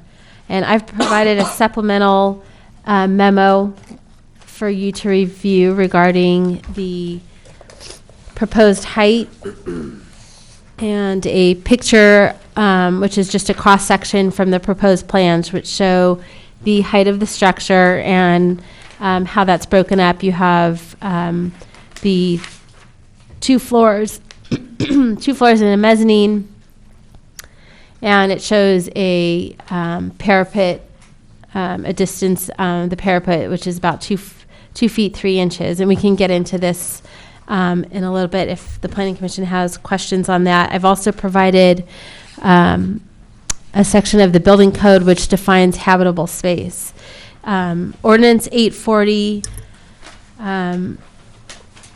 reduced the building height to 25 feet, but allowed for an exception to a building height of 30 feet by the Planning Commission if the Planning Commission, if the building height, the 5-foot difference, was for architectural features. But it also states that those architectural features cannot be habitable. So that is why I'm providing you that definition of habitable space. If you look at that cross-section, you'll see that approximately, I think it was 1 foot 6 inches is within the habitable space of the structure. So it would not meet this Section 5 of Ordinance 840. So that would be up for discussion tonight amongst the Planning Commission. As this is a design review permit, staff has also reviewed the project based on the design of the proposed structure, and pursuant to Section 10(2)(2003, the design review shall be guided by the purposes of Article 20, and all projects shall be evaluated for adherence to context, continuity, scale, building mass, and architectural design. Figures 1.1 and 1.2 from the city's municipal code demonstrates the examples of these design guidelines, such as stair-stepping the second story and providing some architectural relief. Now, this is a proposed contemporary architecture, so the architectural features would not be, they wouldn't provide as much architectural relief as you would see on more traditional architectural styles. But I've provided a discussion in the staff report regarding the design of the structure and the compatibility with the general plan and the zoning ordinance. So that concludes staff's presentation, but if there are questions, I'm happy to answer them, as well as the applicant. All right, thank you. Do we have any questions for staff? Mac? So I got a question in reference to in Ordinance 840 from May 13th, 2014. On page 5 of 8 there, under exemptions, it's, and I'm just asking for clarification. Yeah.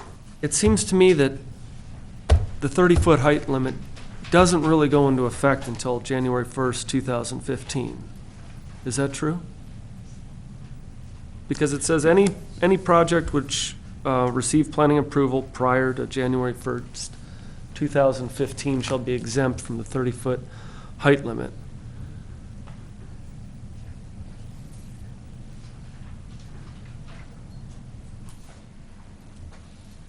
It appears that way, yes. No, that's the solar part of it. Oh. This is the solar part where it's talking about the height limitations, some of the 18 feet, blah, blah, blah, blah, blah. Oh, okay. That's the part. The part that you're talking about is this part, section 5. Oh.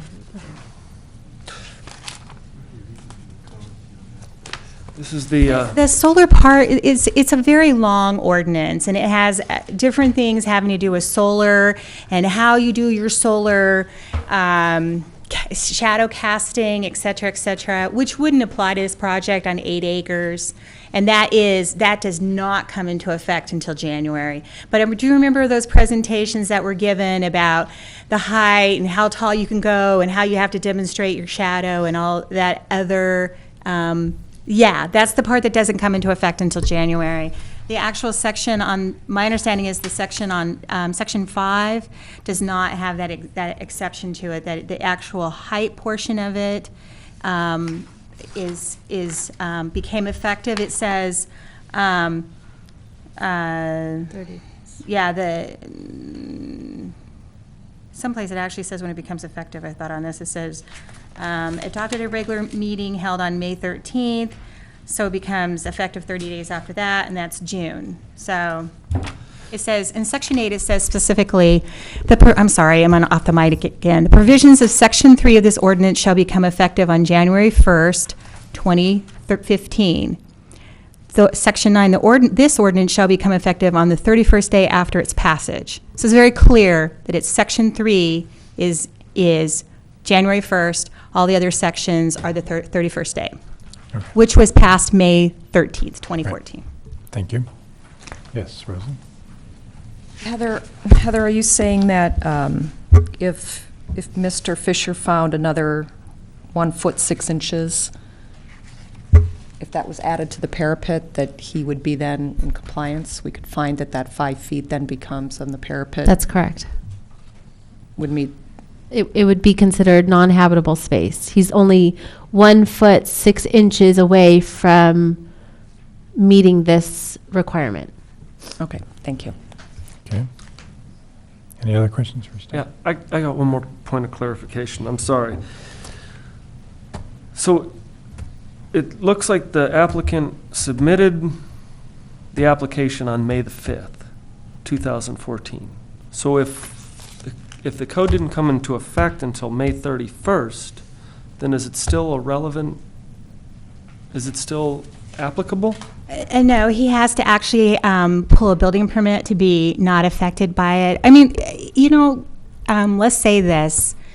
It's all in how someone words the ordinance. Many times people come, as I've explained before, to anybody that comes in and talks to me in the office, please pay attention to anything that may be applicable that the city council is doing to your project. We talked about this ordinance, the solar part of it, when his representatives originally came, not Mr. Fisher, but when his representatives originally came in and spoke with us, lots of times people advocate for themselves and they'll say, I've drawn something up. I don't want something to, to hit me after the fact. But staff didn't know. We don't know who's out there and who's working on things and who's not working on things. And so sometimes they'll put a clause in there that will say anybody in the pipeline, and they'll say either somebody who's submitted to planning or somebody who's got a building plan. The city of Ojai didn't do that. They just straight put, except for the waylaying the solar. So we understand. I mean, we know that the city of Ojai was talking about lowering the height when we were talking about the housing element before I came here. This was an offshoot of those dialogues that took place during the housing element, and this is actually an implementation from the housing element to lower that height. It was discussions with city council. I think that the applicant, I understand that this probably is a kind of a moot point, just 1 foot 6 inches. So I'm open to any other questions you might have about how that can be addressed. Any other questions for staff? Mr. Fisher, can we hear from you on this? Thank you again for your patience, and also thank you for your expressions of support on the previous project. Thank you for putting up with our process. Let's see. I've been coming to Ojai for over 30 years. It's a place that I love, and when my wife and family and I came back from living in Rome in 2008, we started looking for a place to live in Ojai. We found the property after a long time of looking at a lot of properties, and as frightening as it was as an undertaking, given its condition, we instantly said, this is our dream home. I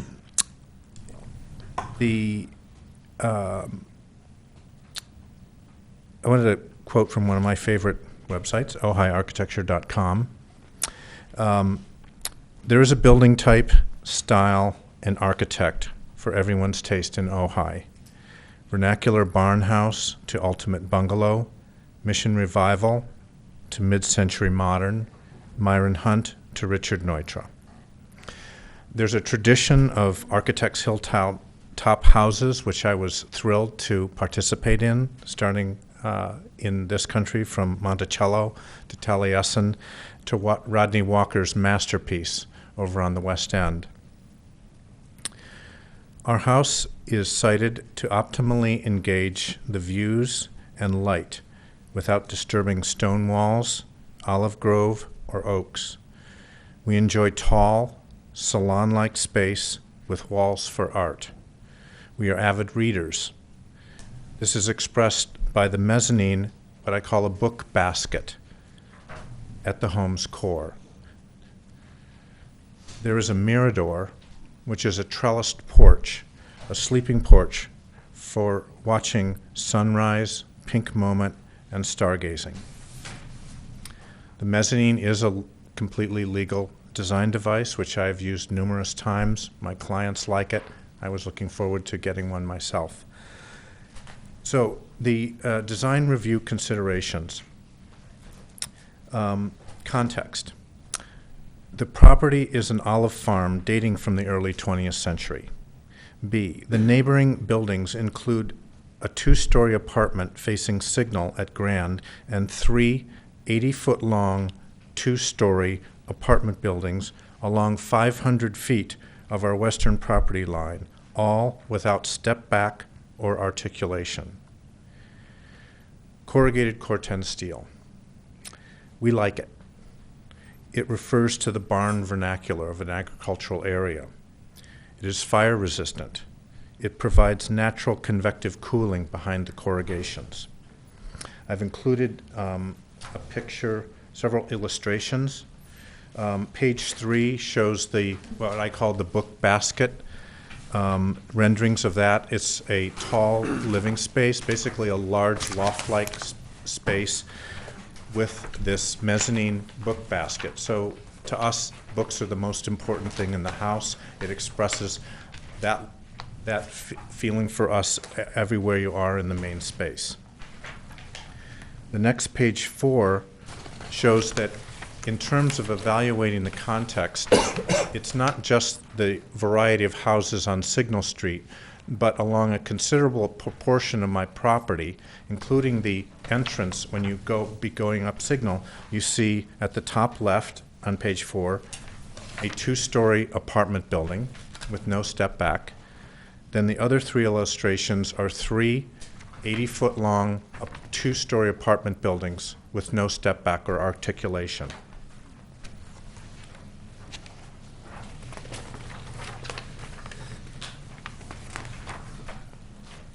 I've also included on page 6 some illustration of a corrugated steel, Corten steel house that my firm designed in Santa Ynez for an idea of the character of a structure like that in a rural setting. Number 2, continuity. The history, size, landscape, and topography of this property are unique. The site for the house is 350 feet from the street and screened by a grove of 100-year-old olive trees, which we are happy that the community enjoys. Scale. When we bought the property in 2009, there was a 30-foot height limit. When I spent 4 years developing the design, doing working drawings, having the house engineered, the height limit was 30 feet. When I first met with staff in early April, the height limit was 30 feet, and when I submitted for design review on May 5th, the height limit was 30 feet. My points on scale are that it is, there's a low 1-story wing that covers most of the footprint. So this is far below the height limit for the larger part of the footprint. And I have an illustration.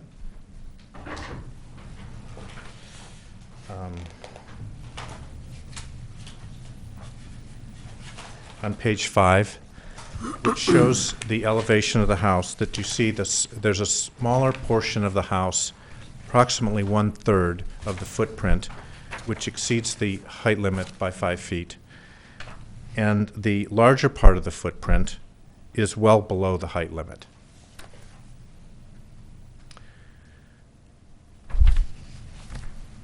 One of the terms that the staff used in the design review was that the building was boxy and monotonous. I plead guilty to boxy. That was actually a design intent. And I want to draw your attention to page 2. This house is imagined as a contemporary essay on the rural villa. And on the upper left, you see a typical one of thousands of Italian villas. They're very boxy structures. Below that is one of my favorite references, Irving Gill, an early proto-modernist, a box-like structure.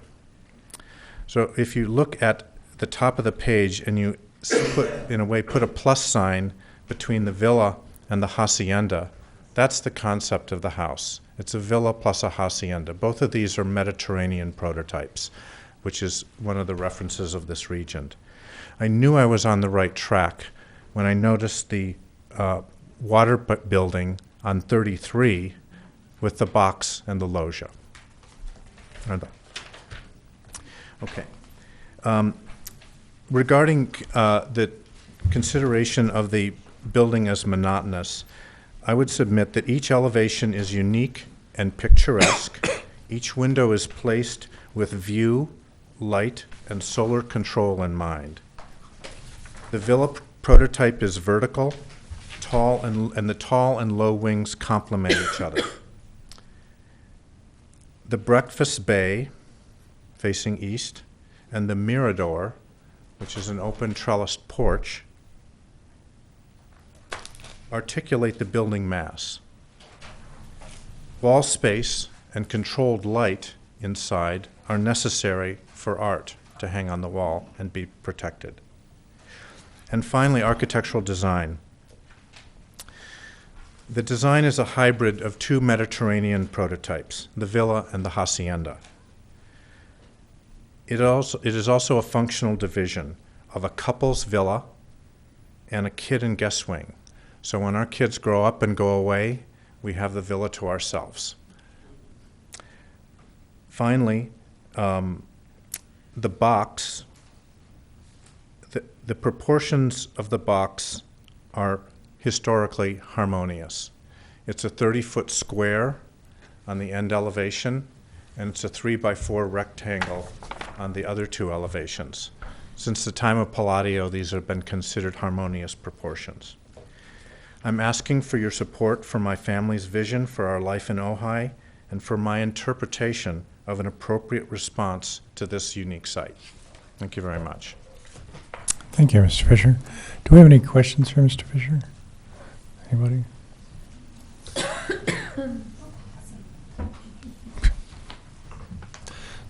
Thank you. All right, this is a public hearing, and I have a number of speakers' cards. And Mr. Miley, yours is the one on top. You don't want to speak right now? Oh, okay, sorry, I misinterpreted that. All right, Lori Brown. That's so cute. My name's Lori Brown. I'm a partner in Davis Brown Architecture at 928 East Ojai Avenue, and I'm here in support of this project. And I also wanted to read a letter from Susan Amend, who asked me to read it to you tonight. First, I want to say, and this is Susan speaking, I want to say how exciting it will be to have more work by architect Fred Fisher in our city. The home studio he designed in the East End for the artist Ellen Zimmerman is a beautiful example of contemporary architecture here in the Valley. Our Valley and way of life continues to be a magnet for creative professionals and thinkers, and the quality and stature of these designers, architects, musicians, writers, film and theater people, and artists that join our ranks is exciting and inspiring. With this phenomenon comes diversity of ideas. The Ojai community has always been unique in manner of embracing in its manner of embracing the creative. One aspect of our visual environment that seems late in coming is the acceptance of new and contemporary architecture. Our downtown is a moment frozen in time, and we have preserved that Mission Revival style to a fault. But that should not preclude the inclusion of diverse styles of architecture in the valley. We now have some nationally renowned architects in our midst, and we should welcome and encourage their participation within our built environment. I have read the staff report regarding concerns about zoning, number of built structures, and height, but there was also criticism of the design based on our current, quote, standards of style, etc. Inappropriate considering the stature of Fisher projects, I think. I know through my 14 years on the Arts Commission that it is important to make decisions based on guidelines and codes, but the Planning Commission should consider the singular aspects of the site and the architecture. Surely 8 acres can accommodate unique structures that will mostly not be visible, regrettably, to the community, and the one on Signal will be an inspiration.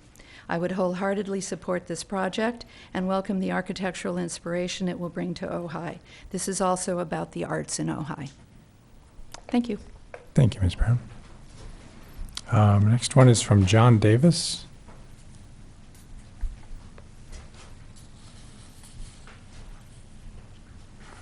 My name is John Davis. I'm the other partner in Davis Brown Architecture at 928 East Ojai Avenue.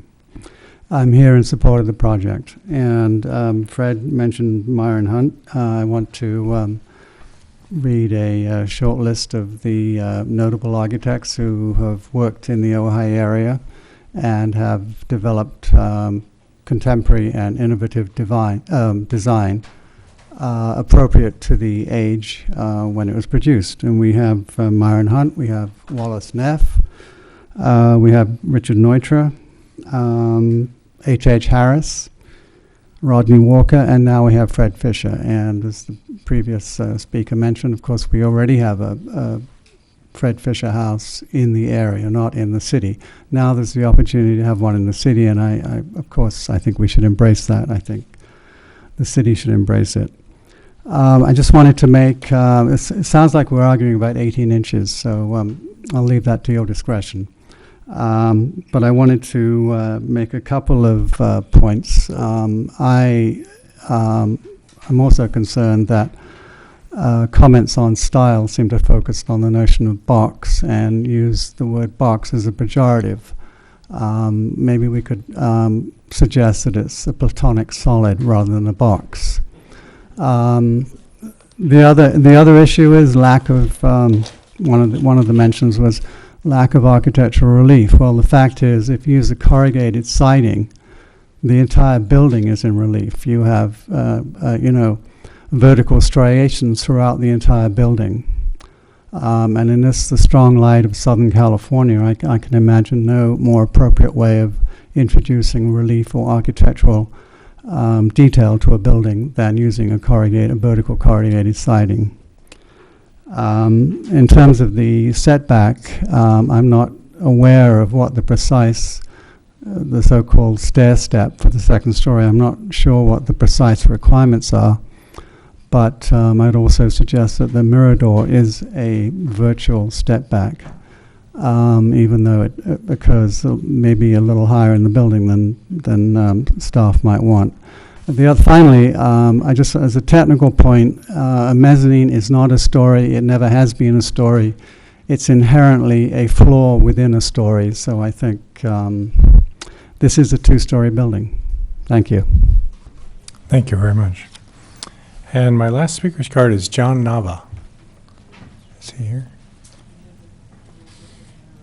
What's that? Good evening. Really? My name is John Nava. I live at 1353 Shippey Lane in the East End. I've lived in Ojai since 1988. I'm an artist. I'm not an architect.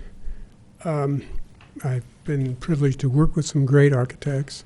And as has already been alluded tonight, Fred Fisher is one of those highly, highly regarded architects. The city of Ojai, as I think we all understand, is a really unique small town. And part of its specialness is that it has embraced a lot of creative people, innovative thinking. It is not saddled with the cliche idea of a small town mind.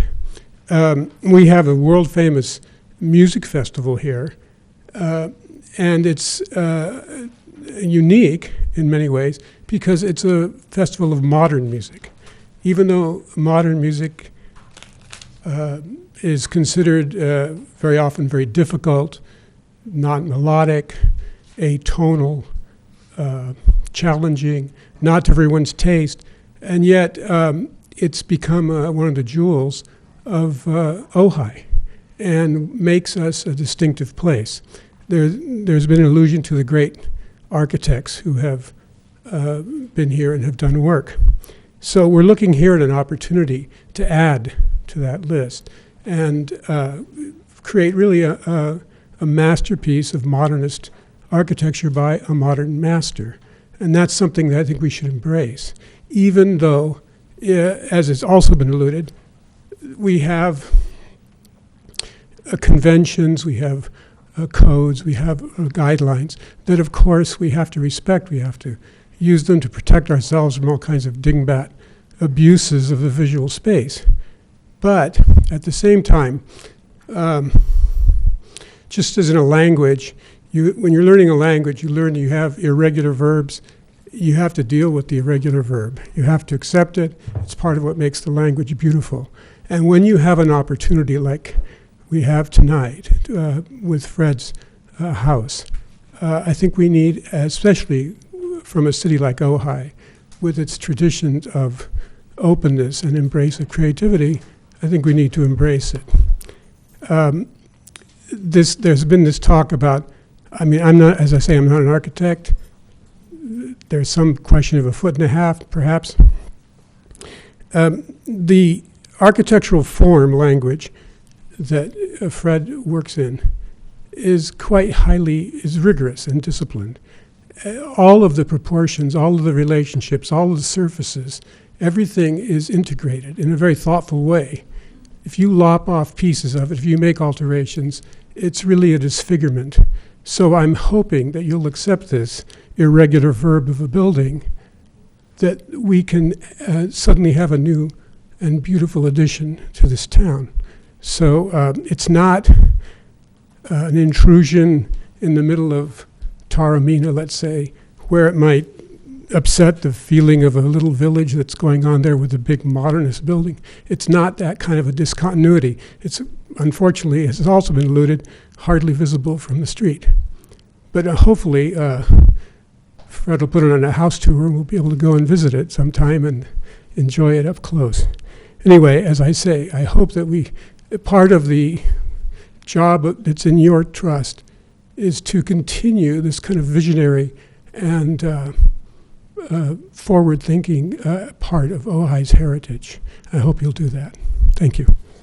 Thank you, Mr. Nova. Diana Rossetti, you had 2 items on here. Diana Rossetti, 817 North Signal. I would also like to support Fred Fisher in the building of this beautiful building. And in the interest of time, that'll be it. Thank you. Thank you very much. Yes, sir. Come on up. Came late, so I didn't get a card. That's fine. Just state your name and address when you get up to the front there.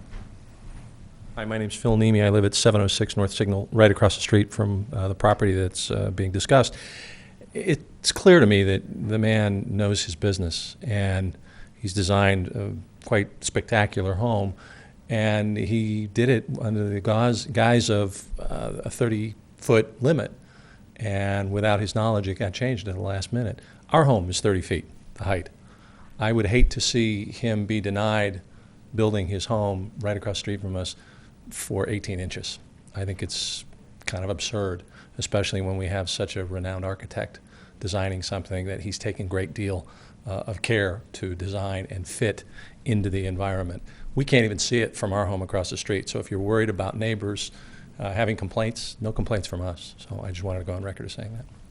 Thank you very much. Is there anyone else that'd like to speak on this? Yes, sir. Kerry Miller. Once again, I live directly on the west side, probably in the closest neighbor to where this house will be built.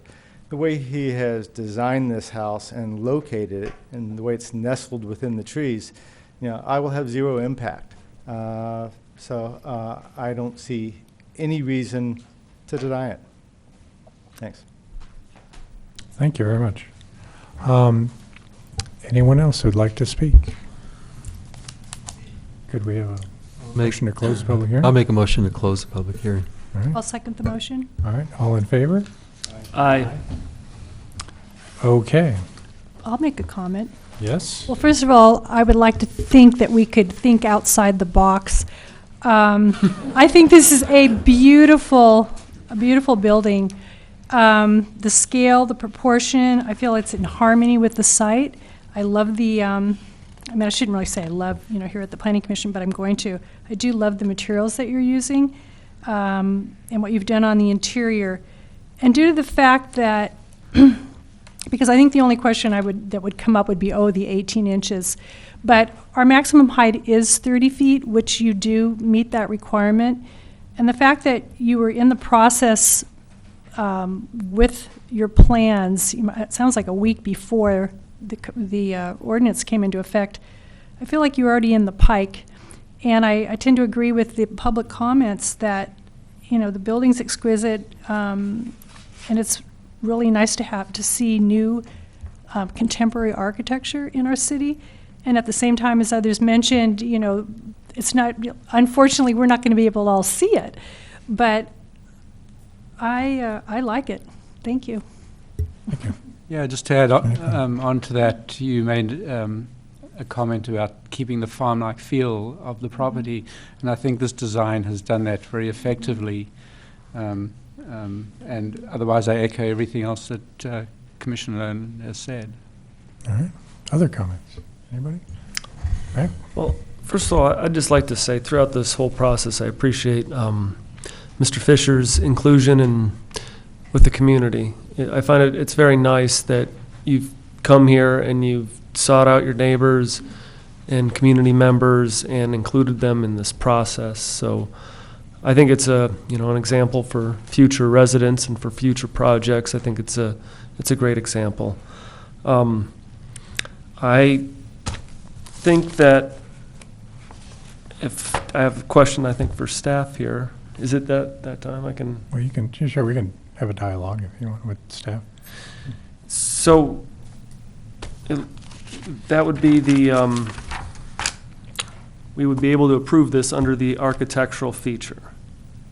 Is that correct?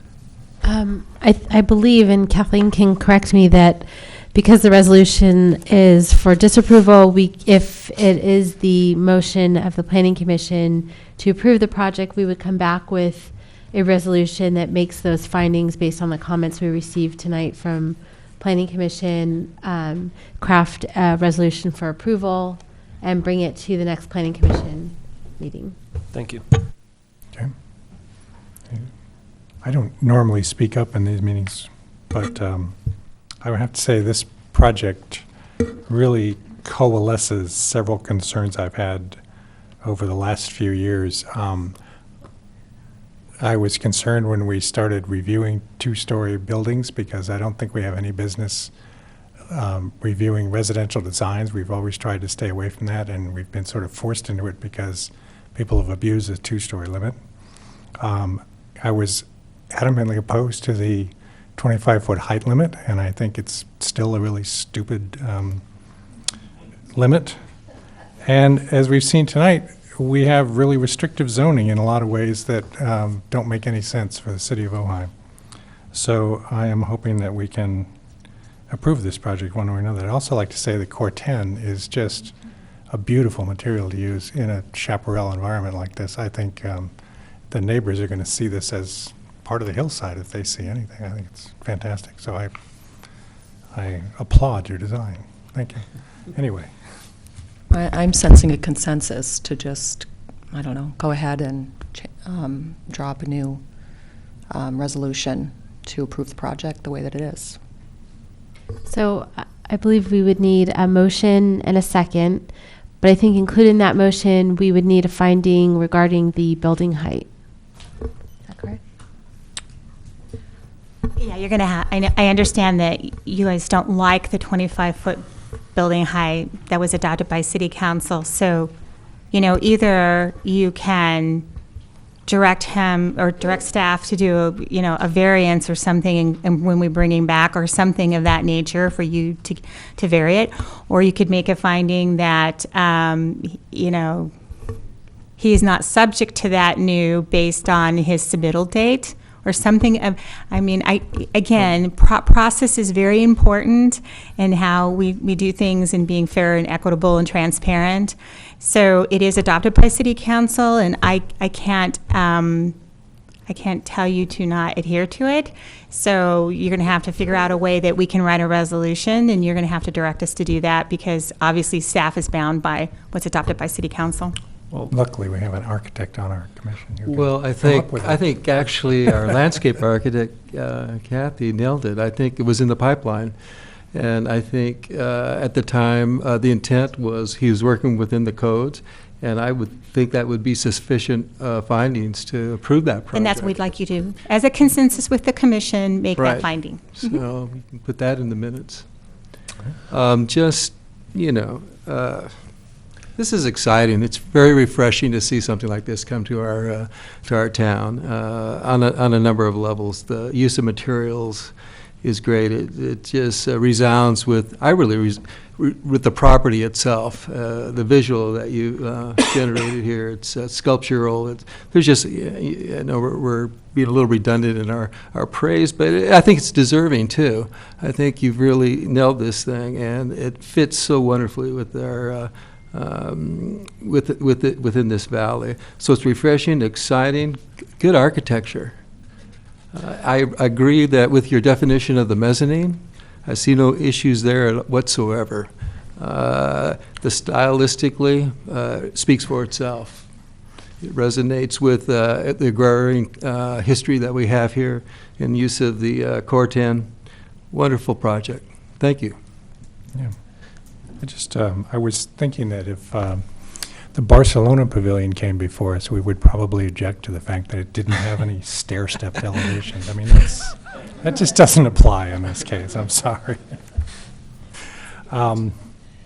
So would someone like to make a motion, since we all seem to be in accordance? Yeah, let's see. Let me look at this real quick to make sure. I think Commissioner Zavia already made the motion, so we just need a second. Is that correct? The motion? Did we define? No, I didn't hear a motion. Did you move? Did you make a motion? Well, I didn't actually, I suggested we move in that direction, so. Correct. So I don't think we've had a formal motion yet. So do we need to make a finding first?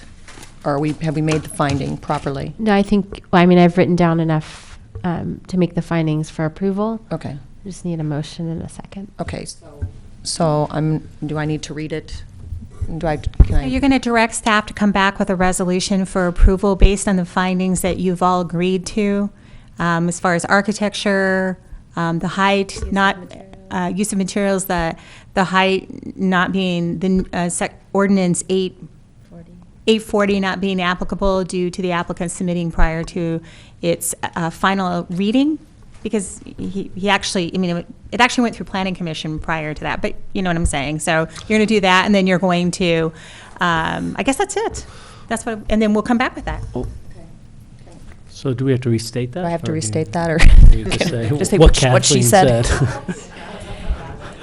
Okay, I'm making a motion to direct staff to come back with an approval resolution based on Based on, we need you to do the whole thing so we have direction. Based on the finding that the project was in the pipeline. And therefore not subject to. Therefore not subject to Code 840. Whatever. 840, whatever. 840, whatever. Yeah, anything else? I would like to second that. Any further discussion? Yes. All right. I just have a question for the commissioners. If we're going to make this, it seems like we're possibly avoiding making a precedent-setting decision based on giving applicants artistic license or whatever to do that by saying that we're going to just do this project based on that it's in the pipeline. And I don't know if maybe it's just a point, but I think there's another, I guess that's just a point I'm making, that maybe that's just it. Whether we could say that regardless if it's in the pipeline or not, the entire project is an architectural feature. And therefore, it is not, it fits within the requirement. But I understand that we have this motion on the table. I like what you're saying. If you do that, it's an architectural feature. Please remember it has to be non-habitable space, and I think all of you have talked about being architects and knowing what that is. So you're going to make the man not have a foot and a half non-conditioned space. It seems kind of inappropriate if we're talking about, as the man said previously, if you're talking about not altering his design, I think you're a lot better off just going ahead with. That's where we're going with Thank this you. technicality. But I appreciate what you're saying, Meg. I feel the same way. All right, so we have a motion. We've had some discussion. Are we ready for a roll call? All right, could we have a roll call, please? Ojai. Aye. Jagiello. Yes. Zabilla. Yes. Foster. Merck. Yes. Nolan. Yes. Nicklin. Yes. All right, Mr. Fisher, that doesn't really move you forward that much, but hopefully we'll see you again. Yeah. Half a minute, yeah. All right, we are going to move on. Item 5, which is design review permit DRP 1409 to modify the originally approved landscape plan at Whispering Oaks, 995 East Ojai Avenue. Is this something else that we wanted? So the applicant's requesting to continue this item. Is that correct? Yeah, the applicant is requesting continuance in order to submit additional information. So we will be bringing that back on September 3rd. So if you can make a motion to continue it to September 3rd. Great. Could we have a motion to that? I'll make that motion. Thank you. Do we have a second? I'll second it. Go ahead. All right. Any discussion? Just. Could we have a roll call, please? Ojai. Aye. Aye. Jagiello. Zabilla. Foster. Yes. Merck. Yes. Nolan. Yes. Nicklin. Yes. Okay. We're zipping through this agenda now. Finally, item 6 is a concept review for a variance to increase the maximum allowed wall height in the front yard setback at the City of Ojai Historic Landmark Number 4, the Libby House, located at 914 1010 Foothill Road. That's 3 separate addresses. Assessor's parcel number 020-0030-060-070, and 080. And could we hear from staff on this, please? Yes, Chair and members of the commission, the item before you, as you stated, is 3 separate properties, but for purposes of this report, I'm just going to refer to them as the project site, and we'll just assume that they're one property. The project site is approximately a little over 3 acres in size. It consists of a main residence and 2 smaller residences, an office, pools, and gardens. There's an existing rubble wall which lines the western perimeter of the project site and extends the length of the properties along Foothill Road. It's accessed via 2 driveways, one to the south on the portion of the project addressed at 914 and one to the north on the portion of the project addressed at 1010 Foothill. It's also accessed by 2 pedestrian gates off Foothill Road located towards the center of the project site, meaning all 3 projects sites.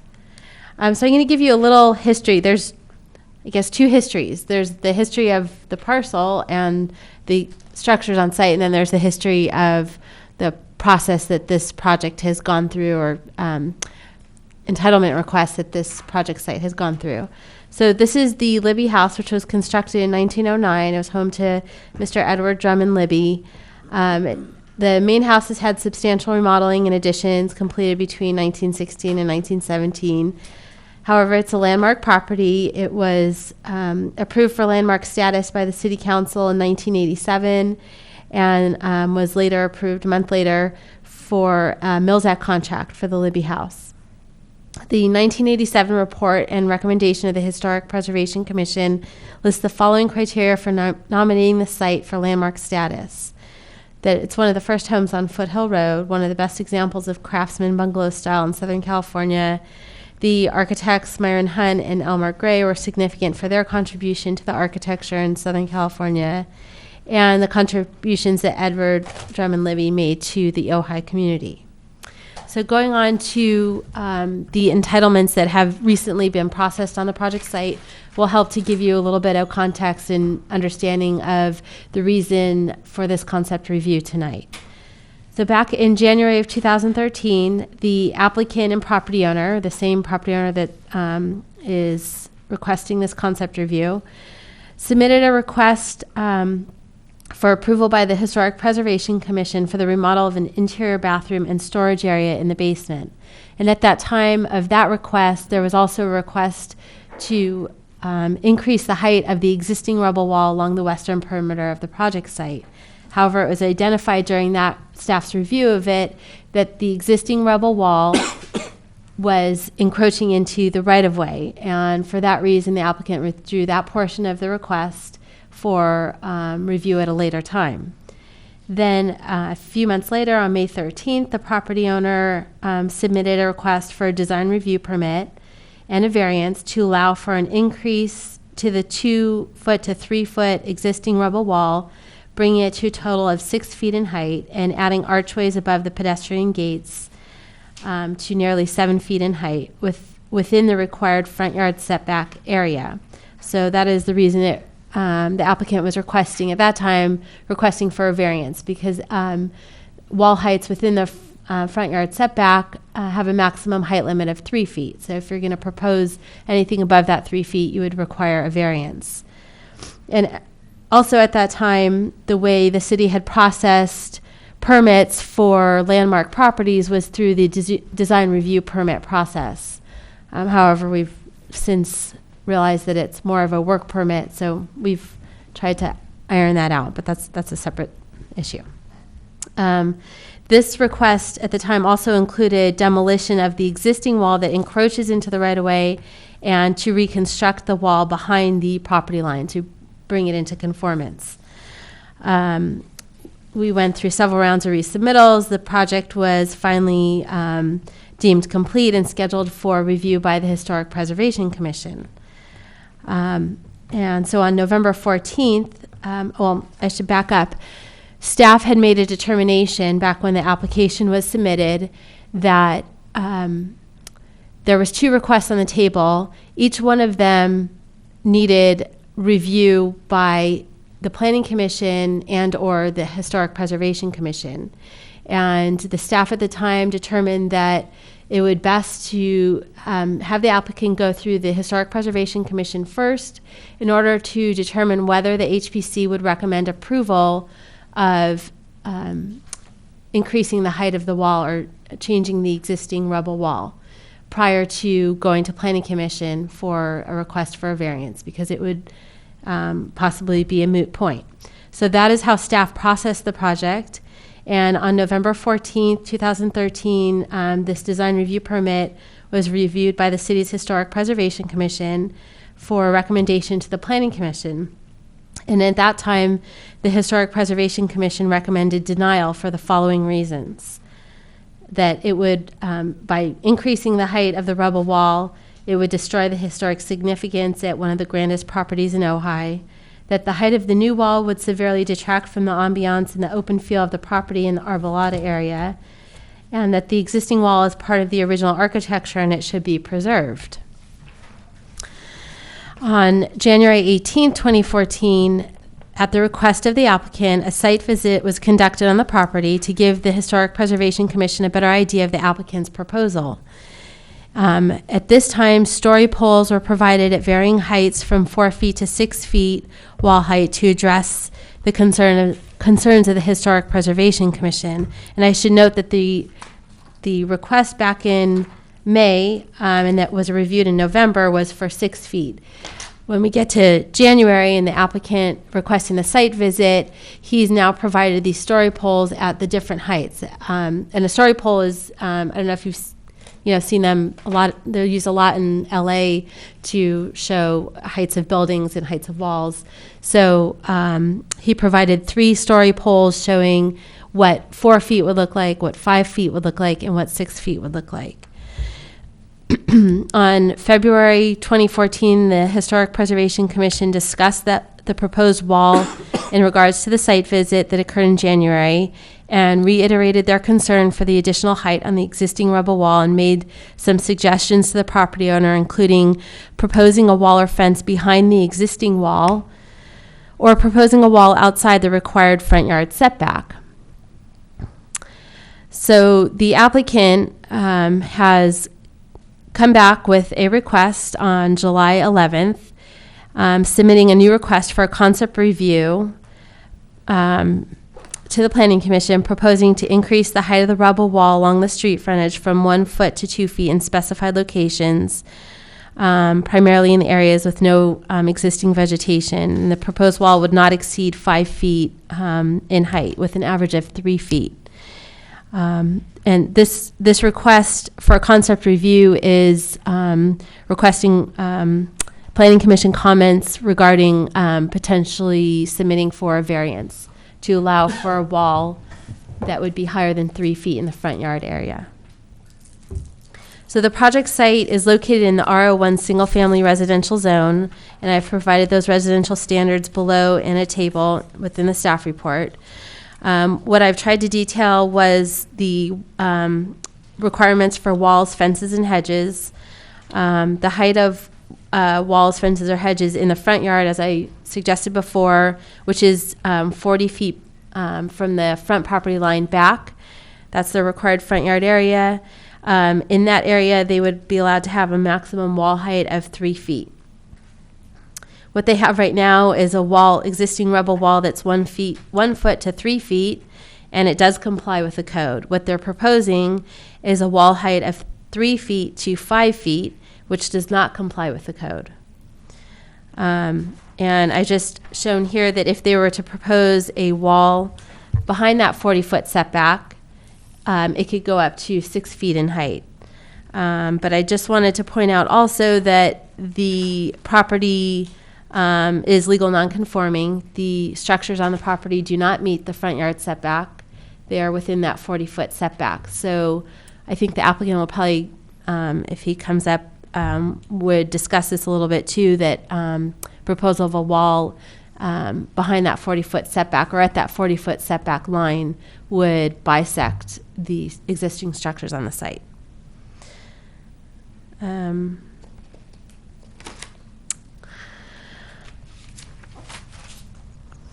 So staff and the applicant are really just looking for Planning Commission's comments regarding the proposed increase in the rubble wall. And I've also provided the Historic Resources report that was submitted along with this concept review application regarding the project and its historic significance, and review or discussion on the Secretary of Interior standards for rehabilitation and whether or not this property meets those. I'd also like to note that in terms of process, so this is a concept review. The applicant will receive comments from the Planning Commission, and will take that away and decide whether they are going to submit for a request for a variance. And the way our ordinance is written for historic preservation, it would be at the Planning Commission's request to send that proposed variance to the Historic Preservation for review. And then the project would also need a work permit or recommendation of approval from the Historic Preservation Commission regarding that. I've provided findings for granting a variance, so take that into consideration when commenting and reviewing the proposed project. And that concludes staff's presentation, but I believe the applicant is here and can also provide more information. Great. Thank you, Heather. Do we have questions for staff? Anybody? All right, can we hear from the applicant? Is that you? No, it's you.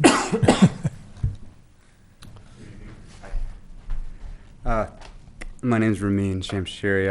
I live at 1000 Foothill Road in the historic Libby House. To kind of add to what we were discussing earlier, to describe the condition at our house, I would just start by noting that the setback is very shallow, and the house itself sits within the 40-foot setback that allows for a barrier higher than 3 feet. The door that we use most often to go in and out of our kitchen on the north side of the property is roughly 45 feet from the street. And Foothill Road, is currently a road with no sidewalk, no parking, which results in cars driving by literally inches from the steps to our entry gates. We're not able to lock these gates currently, and the rubble wall along the road, varies in height from 8 inches to a low point to about 30 inches at a high point. But the majority of the wall is probably 12 to 18 inches tall, and it's easily scalable for most children. My wife and I have 2 young boys, ages 2 and 4. We also have a few dogs, and we tend to have a number of visitors with small children. At any one time, we can have a dozen kids on the property. And, Foothill, I would say, again, bears little resemblance to the road that existed when the house was built, on hundreds of acres in 1908. It was essentially the same year that the Model T Ford came off the assembly line. Today, there's consistent traffic. The posted speed limit is 35 miles an hour, and it's rarely adhered to. There's continually cars coming by anywhere from 45 to 60 miles an hour at times. If you drive up and down the road, you notice that a majority of our neighbors have some sort of fence or wall. I don't know if they've applied, gone through this process to have that wall, but a lot of them don't have the shallow setback that we have. And if we were to build at the 40-foot line, it literally cuts through windows and doors of the different structures, and I think would seriously compromise the historical integrity of our home, and that's why we haven't gone through that process. I've presented a few times to the HBC just looking for some feedback, and I think the general consensus was to leave it as is, and it's difficult for us to kind of leave it as it is. We'd like to have some sort of enclosure to kind of protect our children. I guess I would equate it more or less to covering or fencing a pool. It's not necessarily aesthetically pleasing, but it's required by code to prevent accidental drownings. What we're proposing is to stack additional rocks, not to touch the existing wall, simply stack additional rocks on the existing wall, and bring it up in some areas between 4 and 5 feet, just kind of an undulating rock wall that follows the landscape. These rocks could then be removed at some point if someone wanted to, and the existing wall would be below it. To give you a little background on myself, I do come from the design and architecture world. I've worked in the business now for 17 years. I'm one of the founding partners of a firm called Commune. We're based in Los Angeles, and we have a collective of architects, interior designers, graphic designers, and work on commercial, hospitality, and residential projects all over the world. One of our specialties is restoring historic properties, and we've done a lot to this property to date. They range from mid-century modern to Spanish colonial. We've recently completed historic restorations for the Ace Hotel in downtown Los Angeles, and also a hotel in Panama City, Panama. And we've been written up in a number of publications, from Architectural Digest to the New York Times. And we often approach these projects to get them to function in a modern environment. And our philosophy has always been to respect the architecture and stay true to the materials and styles used, and bring in our clients' personalities through furniture and artwork and accessories, items that can easily be changed over time, but the architecture should remain timeless. I hope that you can agree that a barrier is needed as a preventative safety measure for our family and friends. And given the present-day environment on Foothill, we've looked into a variety of options, and we just feel that the rubble wall is easily the option that's most in keeping with the historical nature of the property. Anything else introduces a new language to the property that doesn't currently exist and is not necessarily true to the era or the home.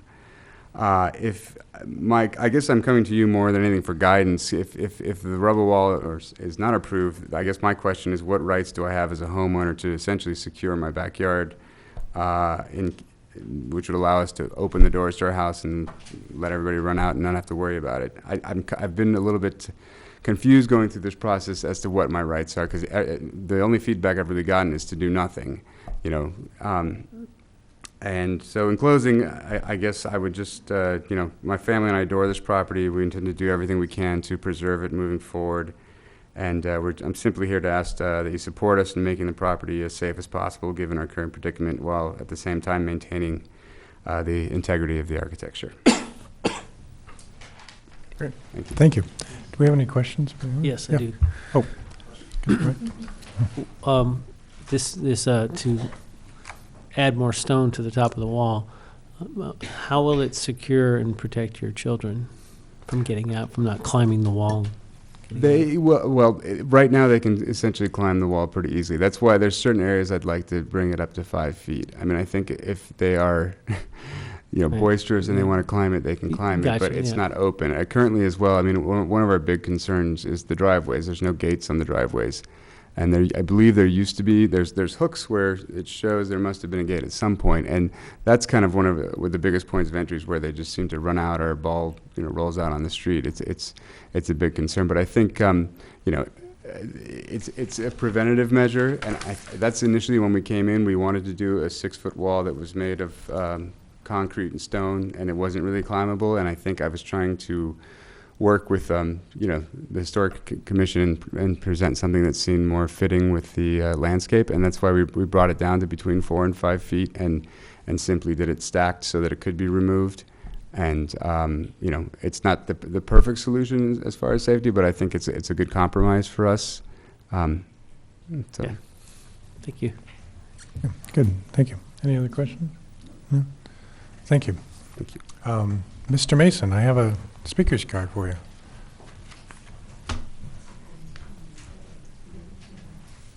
Thank you. David Mason, El Paseo Road. First off, one of the families that lived there for many, many years had 5 kids, and I never heard them complain, so I don't know. The Libby House is one of our most important historical monuments in the Ojai Valley. It was designated as the 4th landmark, which is even before the arcade, the post office, and St. Thomas Chapel. What happens to this landmark is not to be taken lightly. The building and the landscaping was the work of the famous architectural firm of Myron Hunt and Elmer Gray. The Craftsman magazine referred to them as pioneers in the development of the new American architecture, which included the contour of the landscaping. The plan for the Libby House also included the landscape for the Foothill Ridge home. House and Garden magazine deemed the Libby House a perfect blending with the exterior grounds. Hunt had arranged huge boulders in a natural, romantic fashion. Photos of the landscaping of homes that Myron Hunt had designed are featured in many magazines, showing the linkage of house to garden through professional planning, and pictures of the front landscaping of the Libby House can be found in the Library of Congress. The Secretary of the Interior Standards that the Ojai Preservation Commission operates under says the historical character of a cultural landmark must be retained and preserved. The replacement or removal of historical material or alterations of spaces that characterize a landscape are to be avoided. Landscape designs that were never executed historically are not to be constructed. The state also requires the maintaining of the site, so drastic changes to landscaping or installation of tall fences in the front yard could have an effect on the landmark. In Los Angeles, the Conservancy holds an easement that protects the Hunt houses as well as their associated landscapes. Committed to environmentally sensitive architecture, Hunt's designs are as beautiful and inviting today as when they were first designed and built by a true artist. I would ask that you not allow this wall to be built in front of the Libby House, destroying the landscape that's been enjoyed and protected for over 100 years. The property was first in the valley to be awarded the Mills Act, saving the property owner a substantial amount of money on his property taxes. This wall could certainly affect the landmark status, and in doing so, would indeed cancel the Mills Act that's been awarded to this property. Thank you. Thank you, Mr. Mason. Appreciate you sitting through all the rest of our meeting to give us your benefit. Is there anyone else who wants to speak on this? This is it's not really a public hearing, it's a concept review, so it's a little more relaxed. Do we have comments from the commissioners? Typically what we do is we just go around and offer feedback on things, so we can do that now. I have a question for the commission. Did you have a chance to review the San Buenaventura's report that was submitted to us? Oh, I'm sorry. I thought a couple of you were part of that historic commission. Could someone from the commission answer that, or you haven't seen that report or been able to respond to it? Okay. Another question then, moving on. And this, David, you may be able to answer this.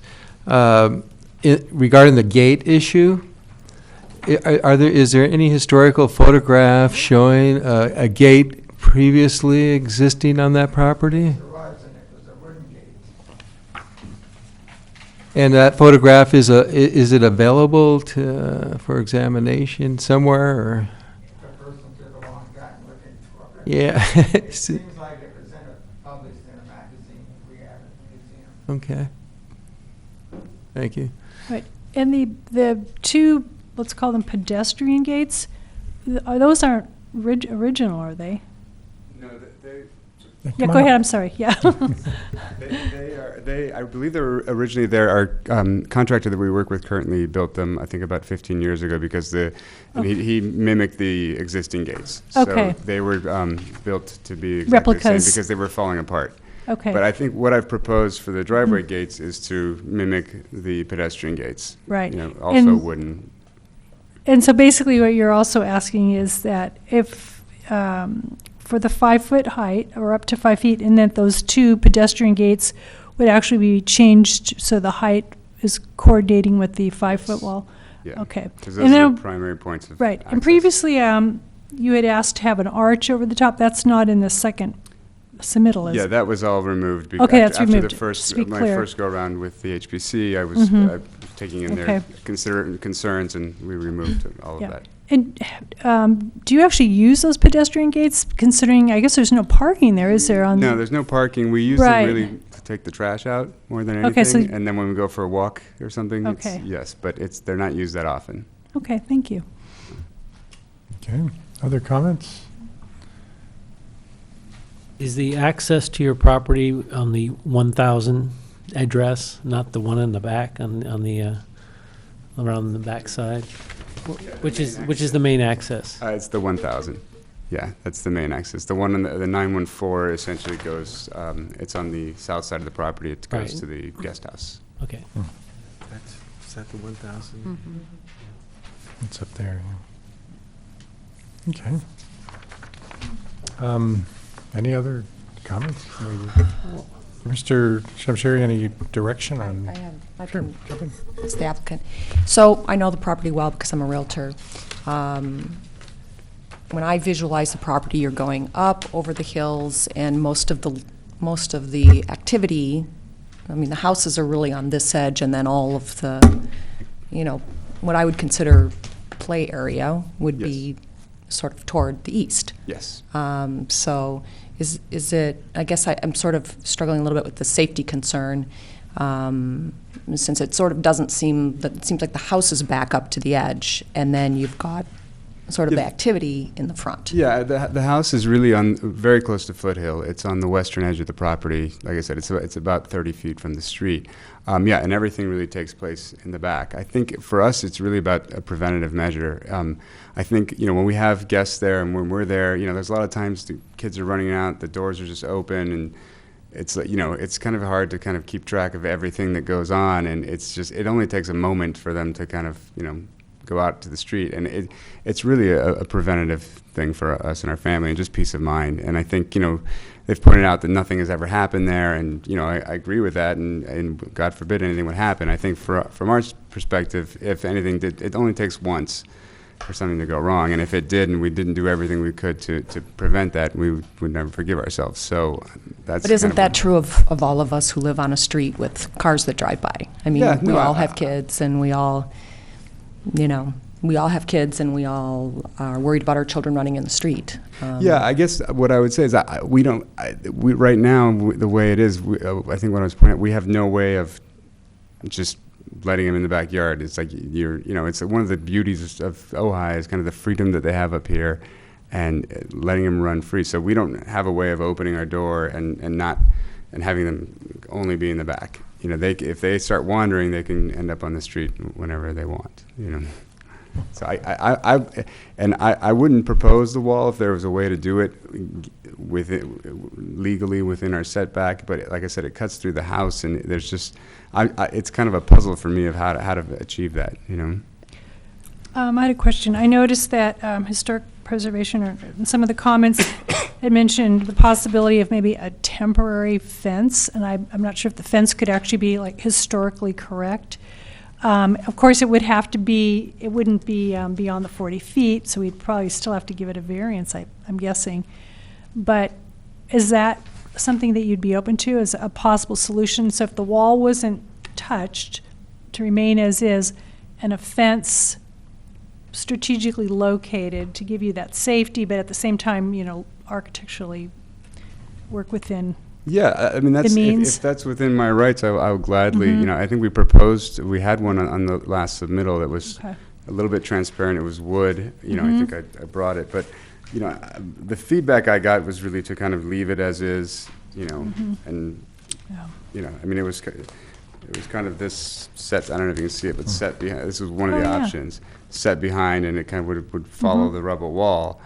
This was what we thought was kind of closest to what would work, but again, it was, I think you read the historical report, and yeah, and the other thing too is there, a good portion has vegetation, so even if you did have a fence there, some of it would kind of be lost, I think, or blend in with the vegetation. And if, like I said, if the fence, like what you showed, would be, kind of historically correct, so to speak, I mean, it's the kind of thing that it could easily be removed. Right. At some point in time, whether there's a new owner or you decided to do it down the road. Yeah, I mean, I think if that's the directive, I will go that route. I think for me, really, the driveways are a big the biggest concern, and then just doing something that's a little bit taller. Even if I can go to 3 feet, I would do that. I think the directive I've gotten consistently is to do nothing or move. So the height at your driveway, it looks like it says to add 1 foot and then add 4 feet. What's the actual height of the wall at the driveway? At the... Well, I know you have 2 driveways, correct? Yeah, the driveway gates. Yeah, and so presently you use the one on, I think that would be 1,000. The north side? Yeah, the north side. Okay, I was looking for the north arrow. So how tall is that rubble wall at this point? Currently, it's right where the gate would be. It's about 3 feet. Right there, but then it kind of drops off, and it drops down to like 18 inches, within 5 feet of that. So if you had a 3-foot gate there, would that suffice? It would help to certainly, help. yes. Okay. I would definitely do that. I mean, like I said, if I could get a variance for something slightly higher, just to the point of, anything on the driveway would help. So good. Thank you. I'll just say, I think your biggest problem is going to be getting through the Historic Preservation Commission. I think we're going to be open to whatever, if you can work something out with them that keeps the integrity of the property historically, then I don't think we're going to have a problem.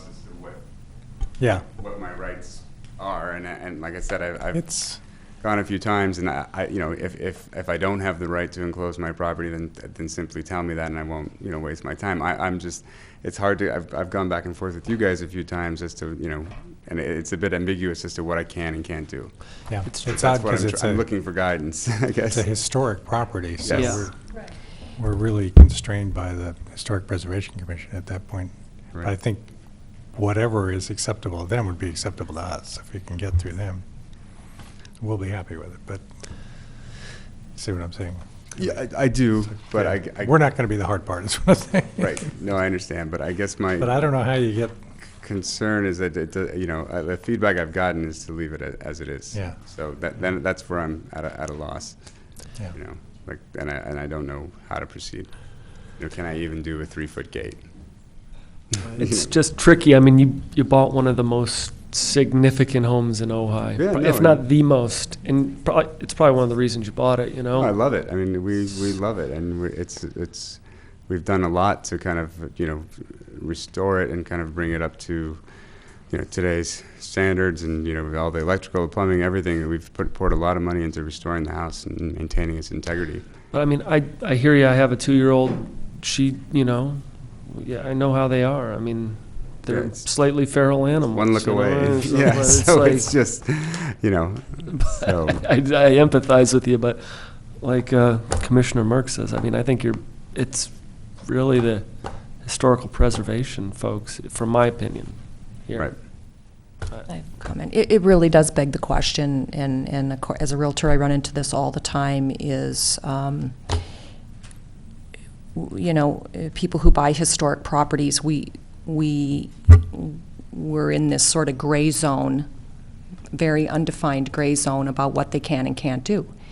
And it puts a pall over the whole situation, because of course we want people to come in and we want them to abide by whatever guidelines are out there, but we don't have any to work with. And other than this, the setbacks that were known. And I say, in that sense, those setbacks were known. When anybody buys a property, they know what the setbacks are. Beyond that, we do all have to work together to start to clarify the situation, because it's... Yeah, I mean, when we bought the property, I assumed we would be able to put gates up, and I've gone through the process. I think I've abided by the rules. I've watched my neighbors kind of build walls around me and ask for forgiveness rather than permission, and it's frustrating, and I think everybody knows what I'm talking about, but... so I guess, if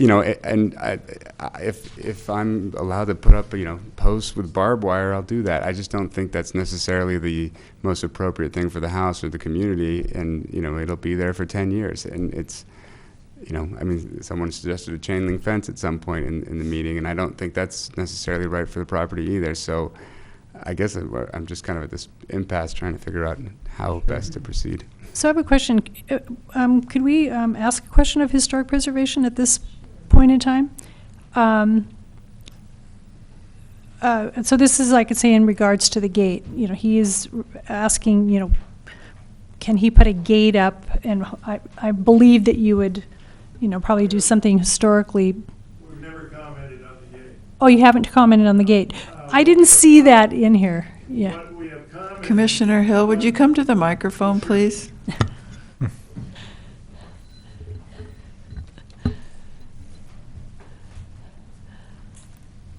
Sorry about that. We have never officially commented on the gate. What we have commented is on the extension of the wall. Okay. And the notion of, you have to understand that wall up there is not a cemented-in wall. Right. This is what you call a recumbent wall, where they build into the hillside and lay the stones up against the hill so that it slants a bit. And it gives it a real rustic, real romantic look, and that's what Elmer Gray and Myron Hunt were attempting.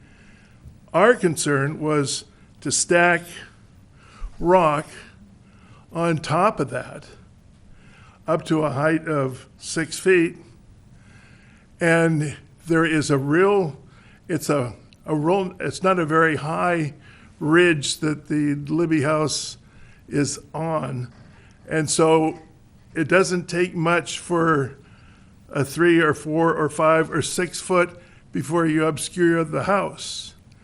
And we believe that the Libby House is one of the great architectural features of Ojai. And by raising it at those heights, you're going to obscure the look of the house.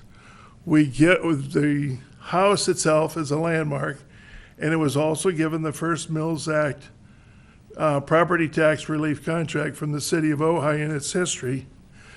And the idea is that we give the owners money back off of their taxes to encourage them to maintain the property, to enhance the property, and so that the citizens of Ojai can drive up and down the streets and say, there's the Libby House.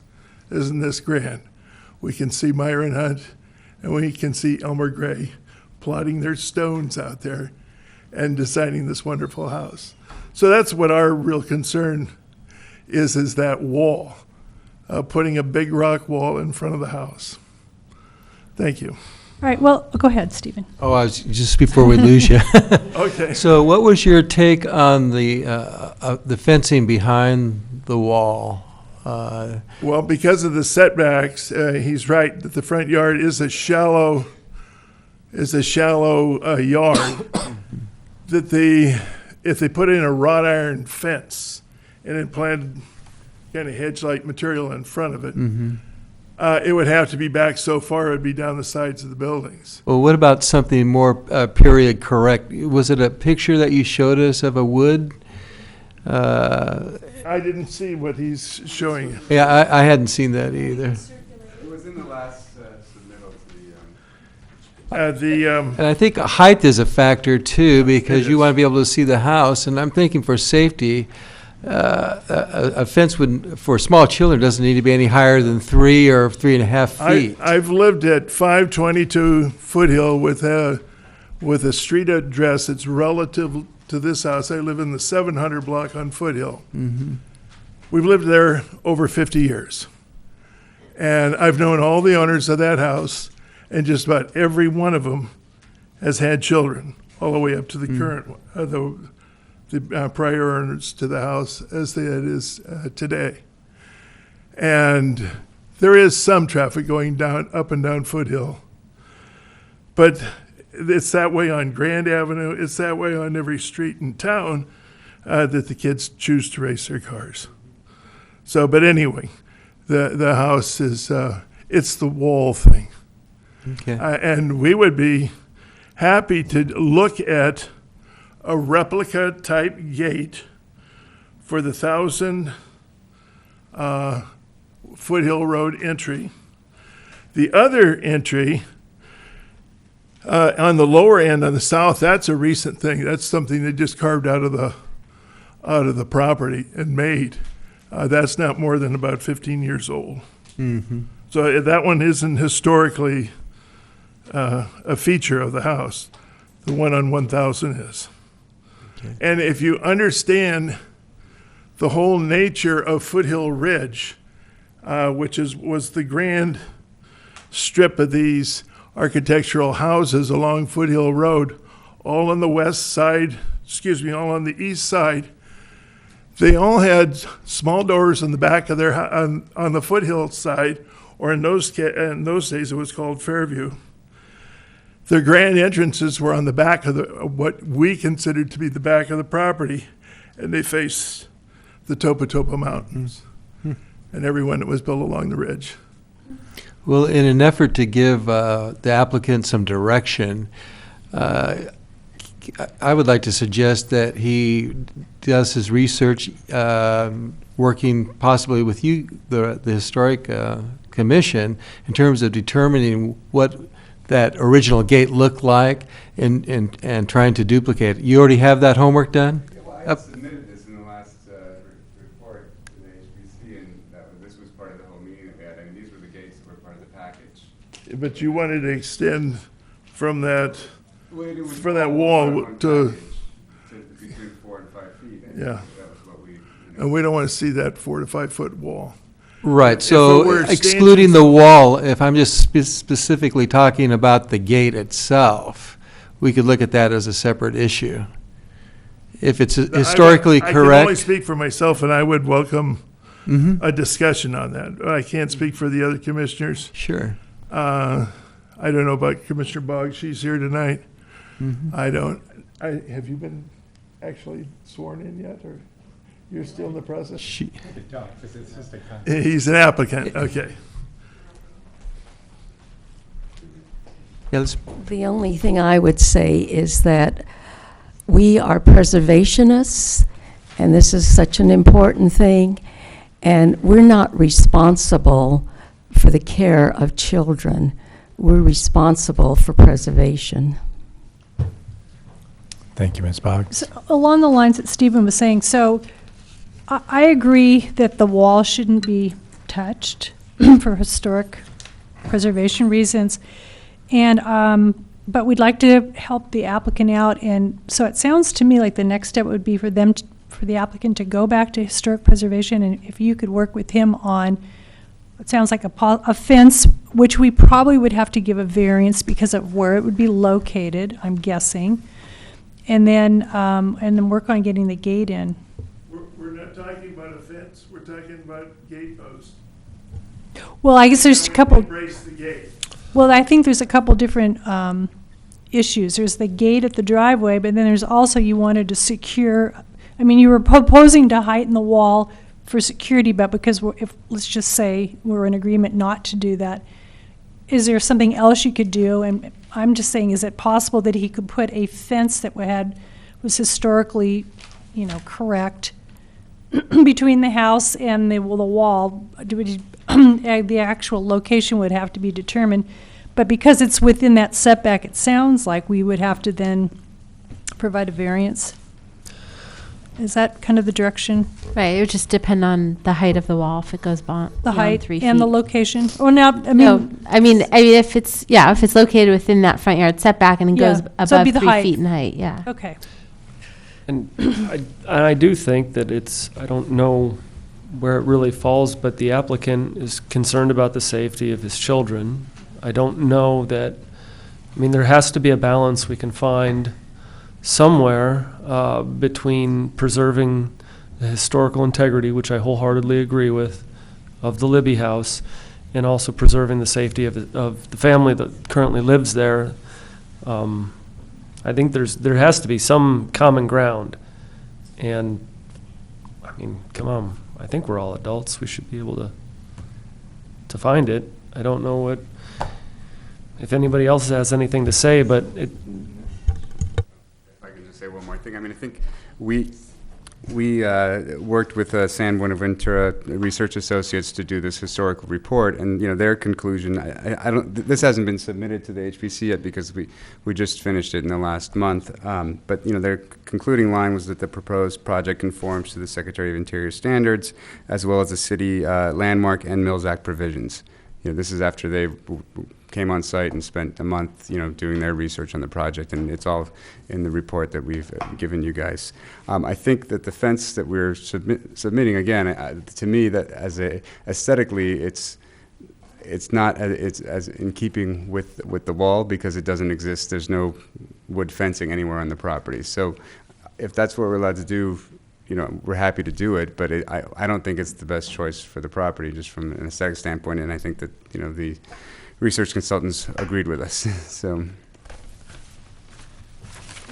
Okay. Well. So can we get a couple of consensus from you on the concept plan, as based on what Heather told you at the beginning? As he's indicated, he has been a little confusing on the path to getting entitlements. So do you guys have any specific feedback on whether you would throw the variance back over to the HPC for their feedback? Is that correct, Heather? That's one of the options you have available to you. What the applicant has spoken to staff about is that because there's two different decision-making bodies here, he's kind of feels like he's caught in between. So if you could kind of give him how you see this fleshing out, Sure. I don't think the variance doesn't require review by HPC. It would just be the work permit, or as I stated earlier in the staff report, what we used to process it as is the design review permit. That would be under the review authority of the Historic Preservation Commission, but the variance is strictly under Planning Commission.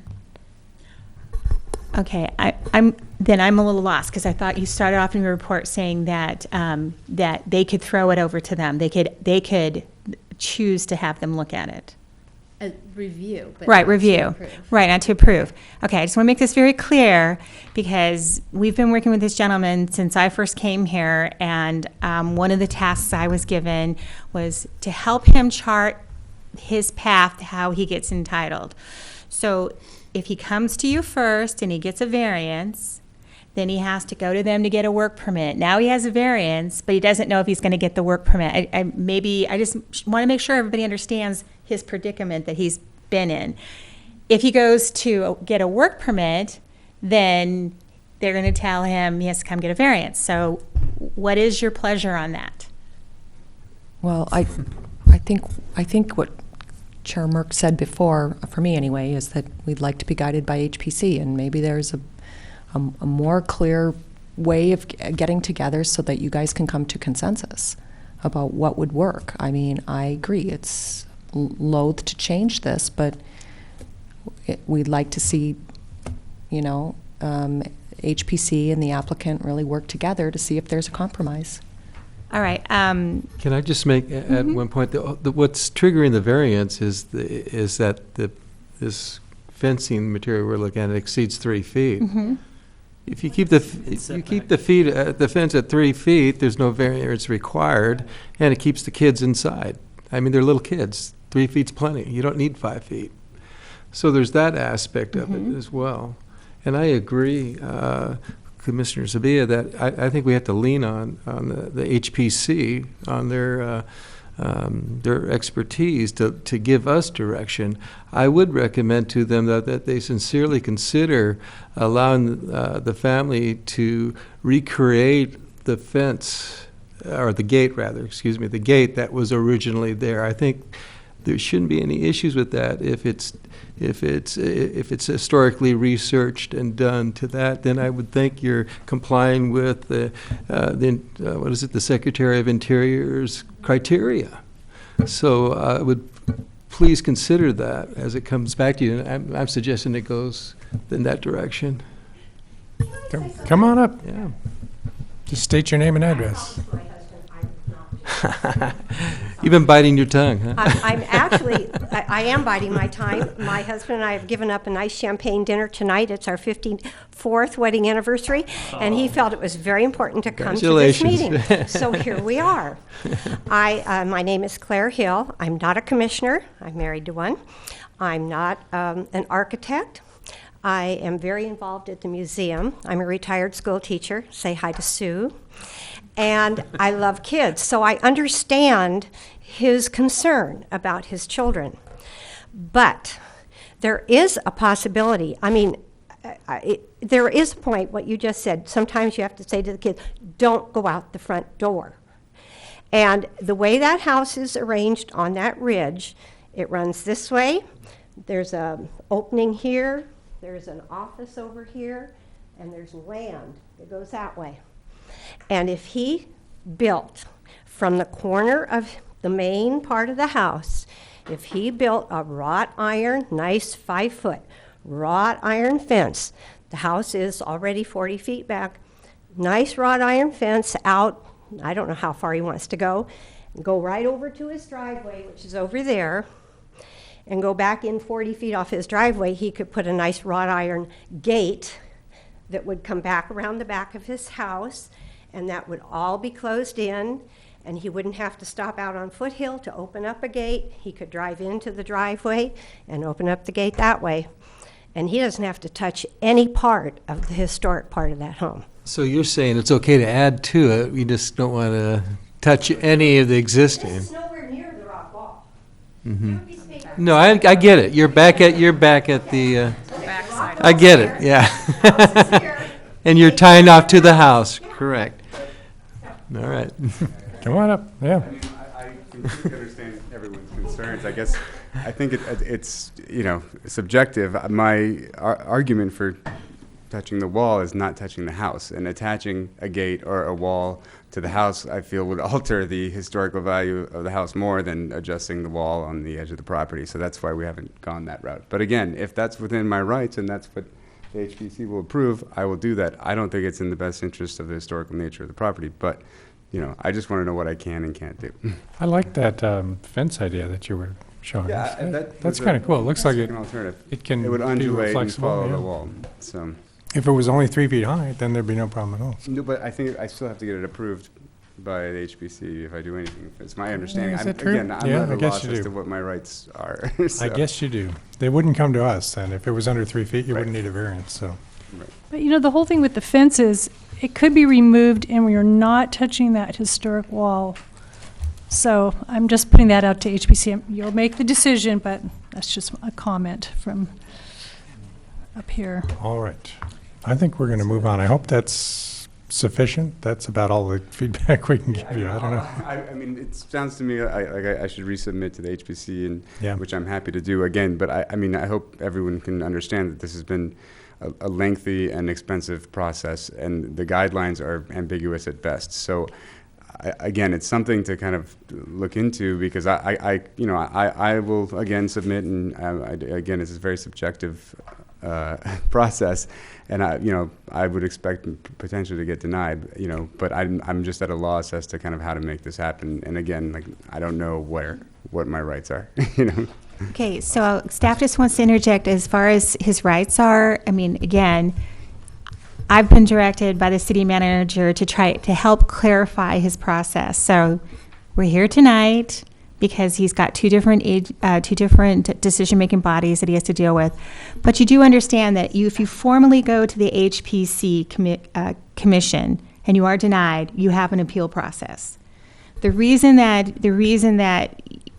this has seemed lengthy is because it's concept review. Eventually, you'll have to get a formal review together, a formal application, go before them, and then, either they'll approve it, conditionally approve it, or deny it, and then you have your appeal process to the city council. And that's how eventually you will, take something. I understand you want to have a better chance than not a better chance to get it approved, but eventually, you will have to formally submit something and take it through. By then, your kids will be in Yes. college. And Come on up if you want to speak. Hi, my name is Vina Lustado, and I'm a representative of the applicant. We have been through this process, as everyone knows, for a while, and the last phase was involving the historical consultant, which we went through quite a bit, at least a month, maybe 2 months, to see what really is the most appropriate solution for the site. After going through a lot of different variations, placing a fence versus just putting additional rubble on top of the existing without any mortar and just having it stackable so that it's not permanent, temporary, she felt, after going through all the interior standards guidelines, that actually was the best solution. And so she provided that report and said that it does conform to the interior standards. Now, I think right now, Mr. Shamshiri just wants direction as to what is the most plausible solution to the issue, whether or not it's a fence that's within, the 40-foot setback or not.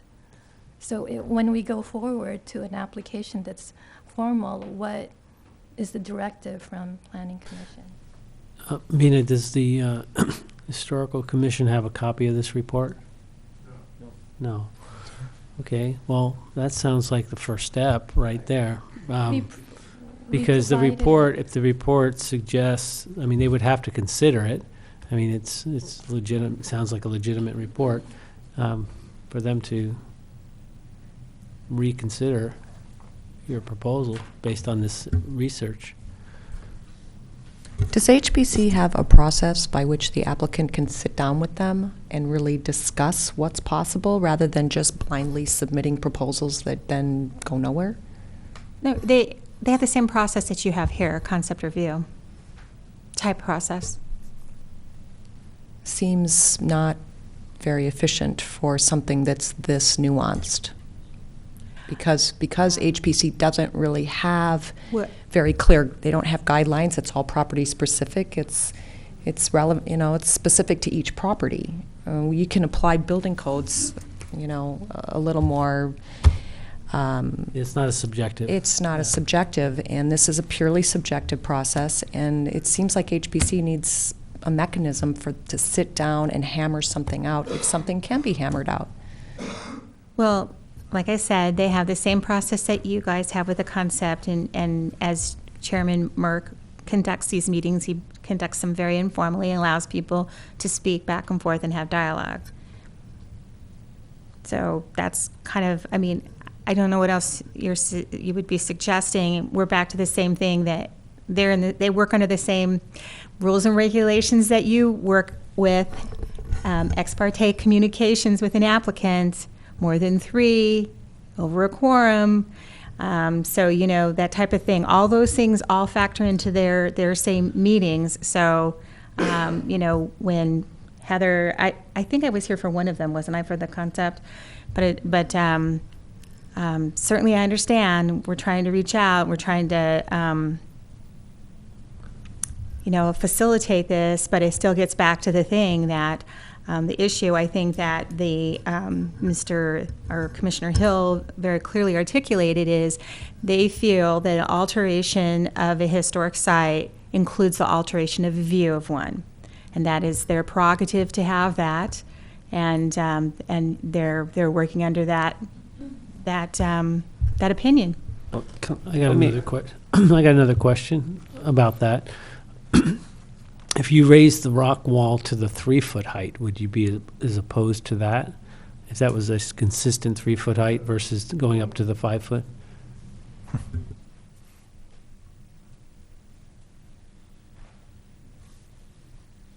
One of the things about raising the wall at all is that you alter the historic structure of the historic gardens the way they were planned in the first place.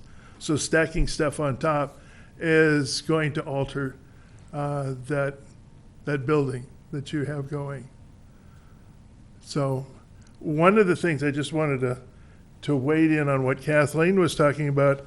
At our last commission meeting, we spent 2 hours with the city attorney going over the very thing that you're talking about, and that's the mechanism for dealing with the owners so that we could have more one-on-one and tried to help them through, and we were advised not to. And we were advised to direct our activities to staff, and staff would then disseminate. And that's been an issue with our commission. So it sometimes feels like we have our hands tied. And we've tried in the past, we've had little ad hoc committees that have worked with property owners and trying to resolve solutions. But right now, we're under the constriction of working with staff, and then staff will work with the applicant, and staff will work with us. So it seems, Kathleen, thank you, Mr. correct me if I'm wrong. Appreciate it. My interpretation from what you said earlier would be that the best recommendation would be for the applicant to make an application, one way or another, right? To bring this issue to a head, whatever. If it's a 3-foot wall, if it's a 5-foot wall, if it's a 10-foot wall, that's all we can recommend. Is that correct? That the applicant does something? Well, the commission has, right, that's true. And the commission, the HPC commission, has the ability to do what you do as commissioners. You can sometimes suggest conditions that make it so you can approve something. You can make modifications. You can completely take staff's recommendation and go the opposite way. They can do that. And they could continue the item, and they could say, we want you to go do this. Would you be, applicant, would you be willing to do this? Make these changes, come back to us at our next meeting. They have all those same tools available to them where they could work and we could continue an item and bring it back to, they don't have to take action that night, a denial. They can work with them during the course of meetings if they chose to. But even if they deny it, the applicant then has grounds to appeal it before the city council. Yes. Yeah, we've gone through the voting process on the wall twice. and both times it was denied 7-0. So it was pretty emphatic. If we had something like 4-3 and so on, then we would say, well, there's a little bit of feeling here, a little bit of feeling there, and we would probably be more directed to trying to resolve those issues. But there was, in the eyes of the commission, there was no doubt. Commissioner, what about fencing the back of the property? We're all for that. They have a huge piece of property, and there's acres back there. I know. So that's, you couldn't have a more perfect. They have the pool back there. They have all sorts of attractions, tennis courts and so on, all sorts of things back there. The kids would want to play in, especially as they get older. I mean, again, my concern is really the house and the proximity to the street. And when the doors are open, sometimes somebody runs out. I mean, it's pretty simple. I can fence the back of the property easily, but, it's the question of getting them from the house to there and making sure they're in, and then it's I think you understand. I think we're beating a dead horse, but I think you understand my concerns. But because of where the house is, if we fence the back, it doesn't help protect them from coming out of the house and running on the street. So. Okay. Thank you all for all your input. We're going to move on. Could we have the director's report, please? Yes. All right, I see that just to have one item to report, and that was removal of one dead coast live oak. And on the next item, the active code enforcement list, I'm open if you have any questions about it. I think we're moving through that list and trying to refine how we report them back to you a little bit. A little clearer, a little bit more grouping things together and using more similar language so you know which ones are substandard housing, which things are, just kind of the nuisance complaints in the community, et cetera. And then lastly is our upcoming agenda, and I just have some modifications for that. We're going to move the skate park lighting over to September 17th. Today was our deadline for noticing to the paper, and we hadn't received all the information we needed on that. So while we do try to move things through quickly, they do have to we actually haven't even applied yet. But it's, as you know, a very big topic in the community, skate park lighting. With that, I think also I've now received the landscape ordinance regulations from the two commissioners that were working on that, Nolan and Nicklin. And again, I spoke with the commissioners. We're going to move that over, or I spoke with Ms. Nolan. We're going to move it over to September 17th just to give time for the city attorney to review it. But having said that, moving those two over, we'll still have 3 items going to, because we continued McKee once again and the Whispering Oaks. So we should still have a pretty substantial agenda, because we're going to talk about the second unit. And Chair Merck, did you have anything that you wanted me to do specifically on that when we're bringing back no? Okay. I don't have anything yet. No. All right. And so I would like to, I don't know if it's appropriate to suggest something right now, but it has to do with that ordinance change or whatever on the guest house, which does affect that discussion next week.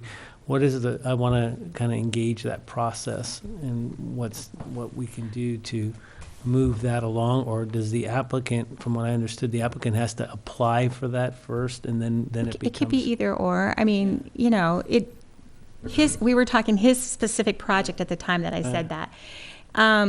So this particular item is regarding the compliance program, which sometimes is erroneously referred to as the amnesty program. Okay.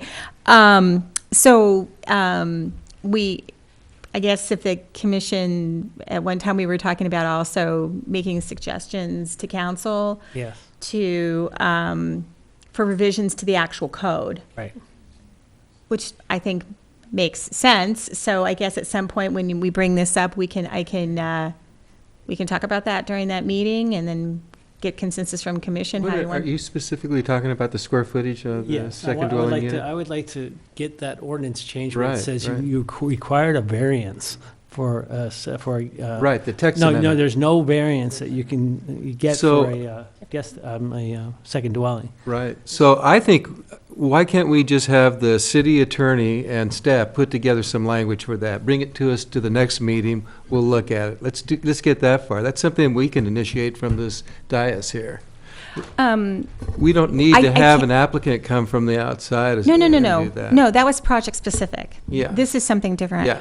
Because I like your wording, the way you kind of did that general, that idea of So under- flexibility in the okay. language. I'm going to give you guys a little primer here, okay? Okay. So a variance is when something is unusual in land use limitations, Right. like we were talking about tonight, the guy doesn't have the 40-foot required, he's only got 26. He doesn't have 40 feet, okay? A conditional use permit is a vehicle where you use it because you want to allow something, but you don't want to allow it by right in the zone district because in every situation it might not be applicable, okay? So when we're talking about allowing 900 square feet or something like that, we're talking about doing a use permit. We're talking about doing a use permit where we say, sometimes it might be appropriate, sometimes it might not. And sometimes maybe it needs additional conditions on it to be appropriate. That's a conditional use permit. A variance is where something is so unique to a property as to be very unusual that you grant that variance to that property. And it can't be common, because if it were common and it happened all the time, then that's a change in the text amendment. Okay, so I'm not talking about a variance. You're talking about a CUP. Well, it's CUP, is that Or the same? possibly not even a CUP, but some language that just brings flexibility into the code. Well, I you mean, need one or the other, right? You need either CUP or a The variance. CUP is a whole thing. I don't know if you need I think that's Well, debatable. Well, the question is. Because it could is be the a way- discretionary call by the planning commission. It could be worded in such a way where the Okay, deems so- this a special project and we allow this. Right now, the flex- ordinance suggests that you, Well, we're talking about bringing something forward to the next agenda or to the next meeting, and I think that's That's- appropriate. And could the language possibly, or could this actually act as almost like a transition to the neighborhood planning? I think so, and I think if you notice in ordinance 840, that was mentioned too also. I will do my best to bring something back and put it in the agenda so that you can have something to discuss regarding it. But again, and I don't want to beat that dead horse too hard, but ministerial, no discretion; by right, no discretion; CUP, discretion. Yeah.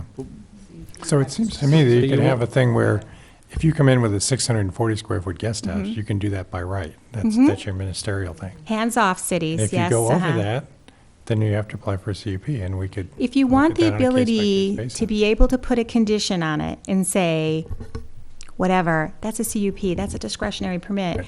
If you want to create, I understand where you guys are going with this. It's just, that's just, ministerial's ministerial, discretion's discretionary. So, you have to decide whether you want to create a permit that allows you as the commission to decide when and where it should be, or if you just want it to be across the board, everyone gets 900 square feet that's on a property that's over an acre. I think that's going to lock us into something. I'm just saying, is there a way to write it so that you say, if you come in with a 640 square foot or smaller guest house, you can get approved ministerially, but if it's over that, then you would require a CUP. I mean, that would, right, that that's would what give us I'd that like to see. flexibility. Yes, Okay. right there, Yeah. exactly. But Because it could be any size over. But doesn't that already exist? No, it doesn't No. right now. Not now. It's It's- like, if it's it's a guest house, it can only be 640 That was square the feet, issue and that's it. tonight. Right. And then And- what I'm seeing with this is, once again, it could act as a transition until we do the neighborhood planning, because when that starts happening, maybe it'll get defined in, depending on what neighborhood you're in, there's a range Right. based on the acreage or whatever. But it'd be nice to start Gives us- transitioning. Well, it gives flexibility It where gives us there's the needed flexibility. flexibility. Right. In a situation where we don't have any right now. Yeah, Yeah. because of the way the ordinance is written. Exactly. Yeah. So that's That what. would be great if you came back to us with something need to go? discuss.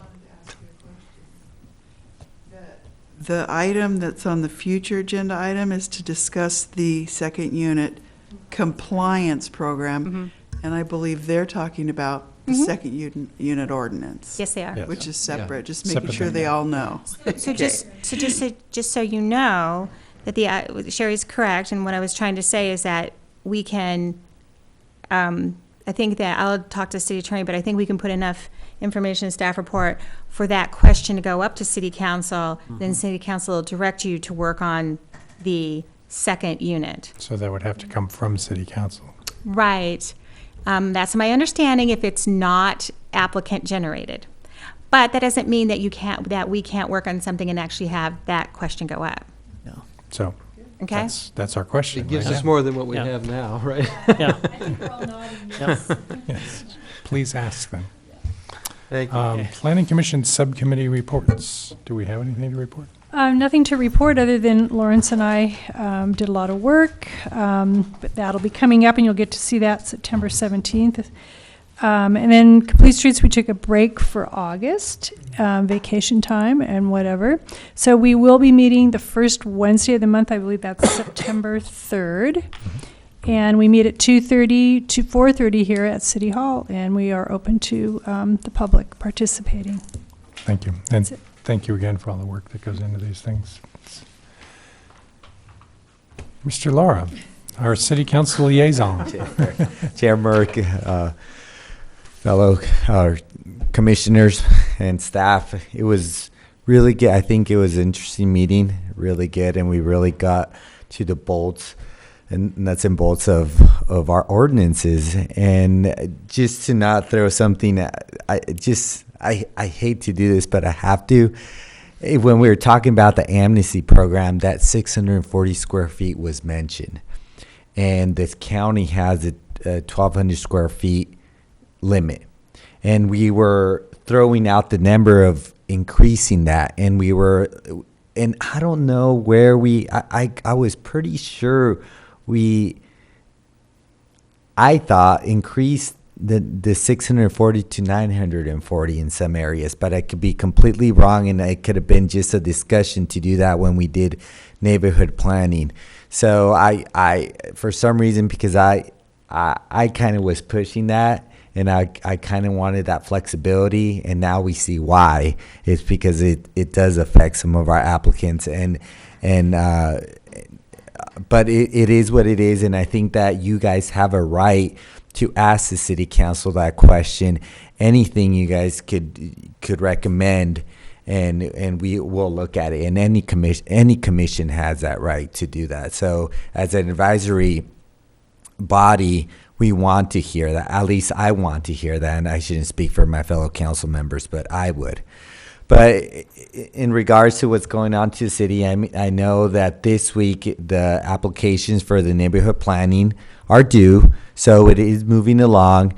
And other than that, I really don't have anything else to report other than we had a productive meeting about the skate park with the Parks and Recreation Commission yesterday. And other than that, that's basically, I don't know if you have any questions. And good work. Thanks. I believe that concludes our meeting.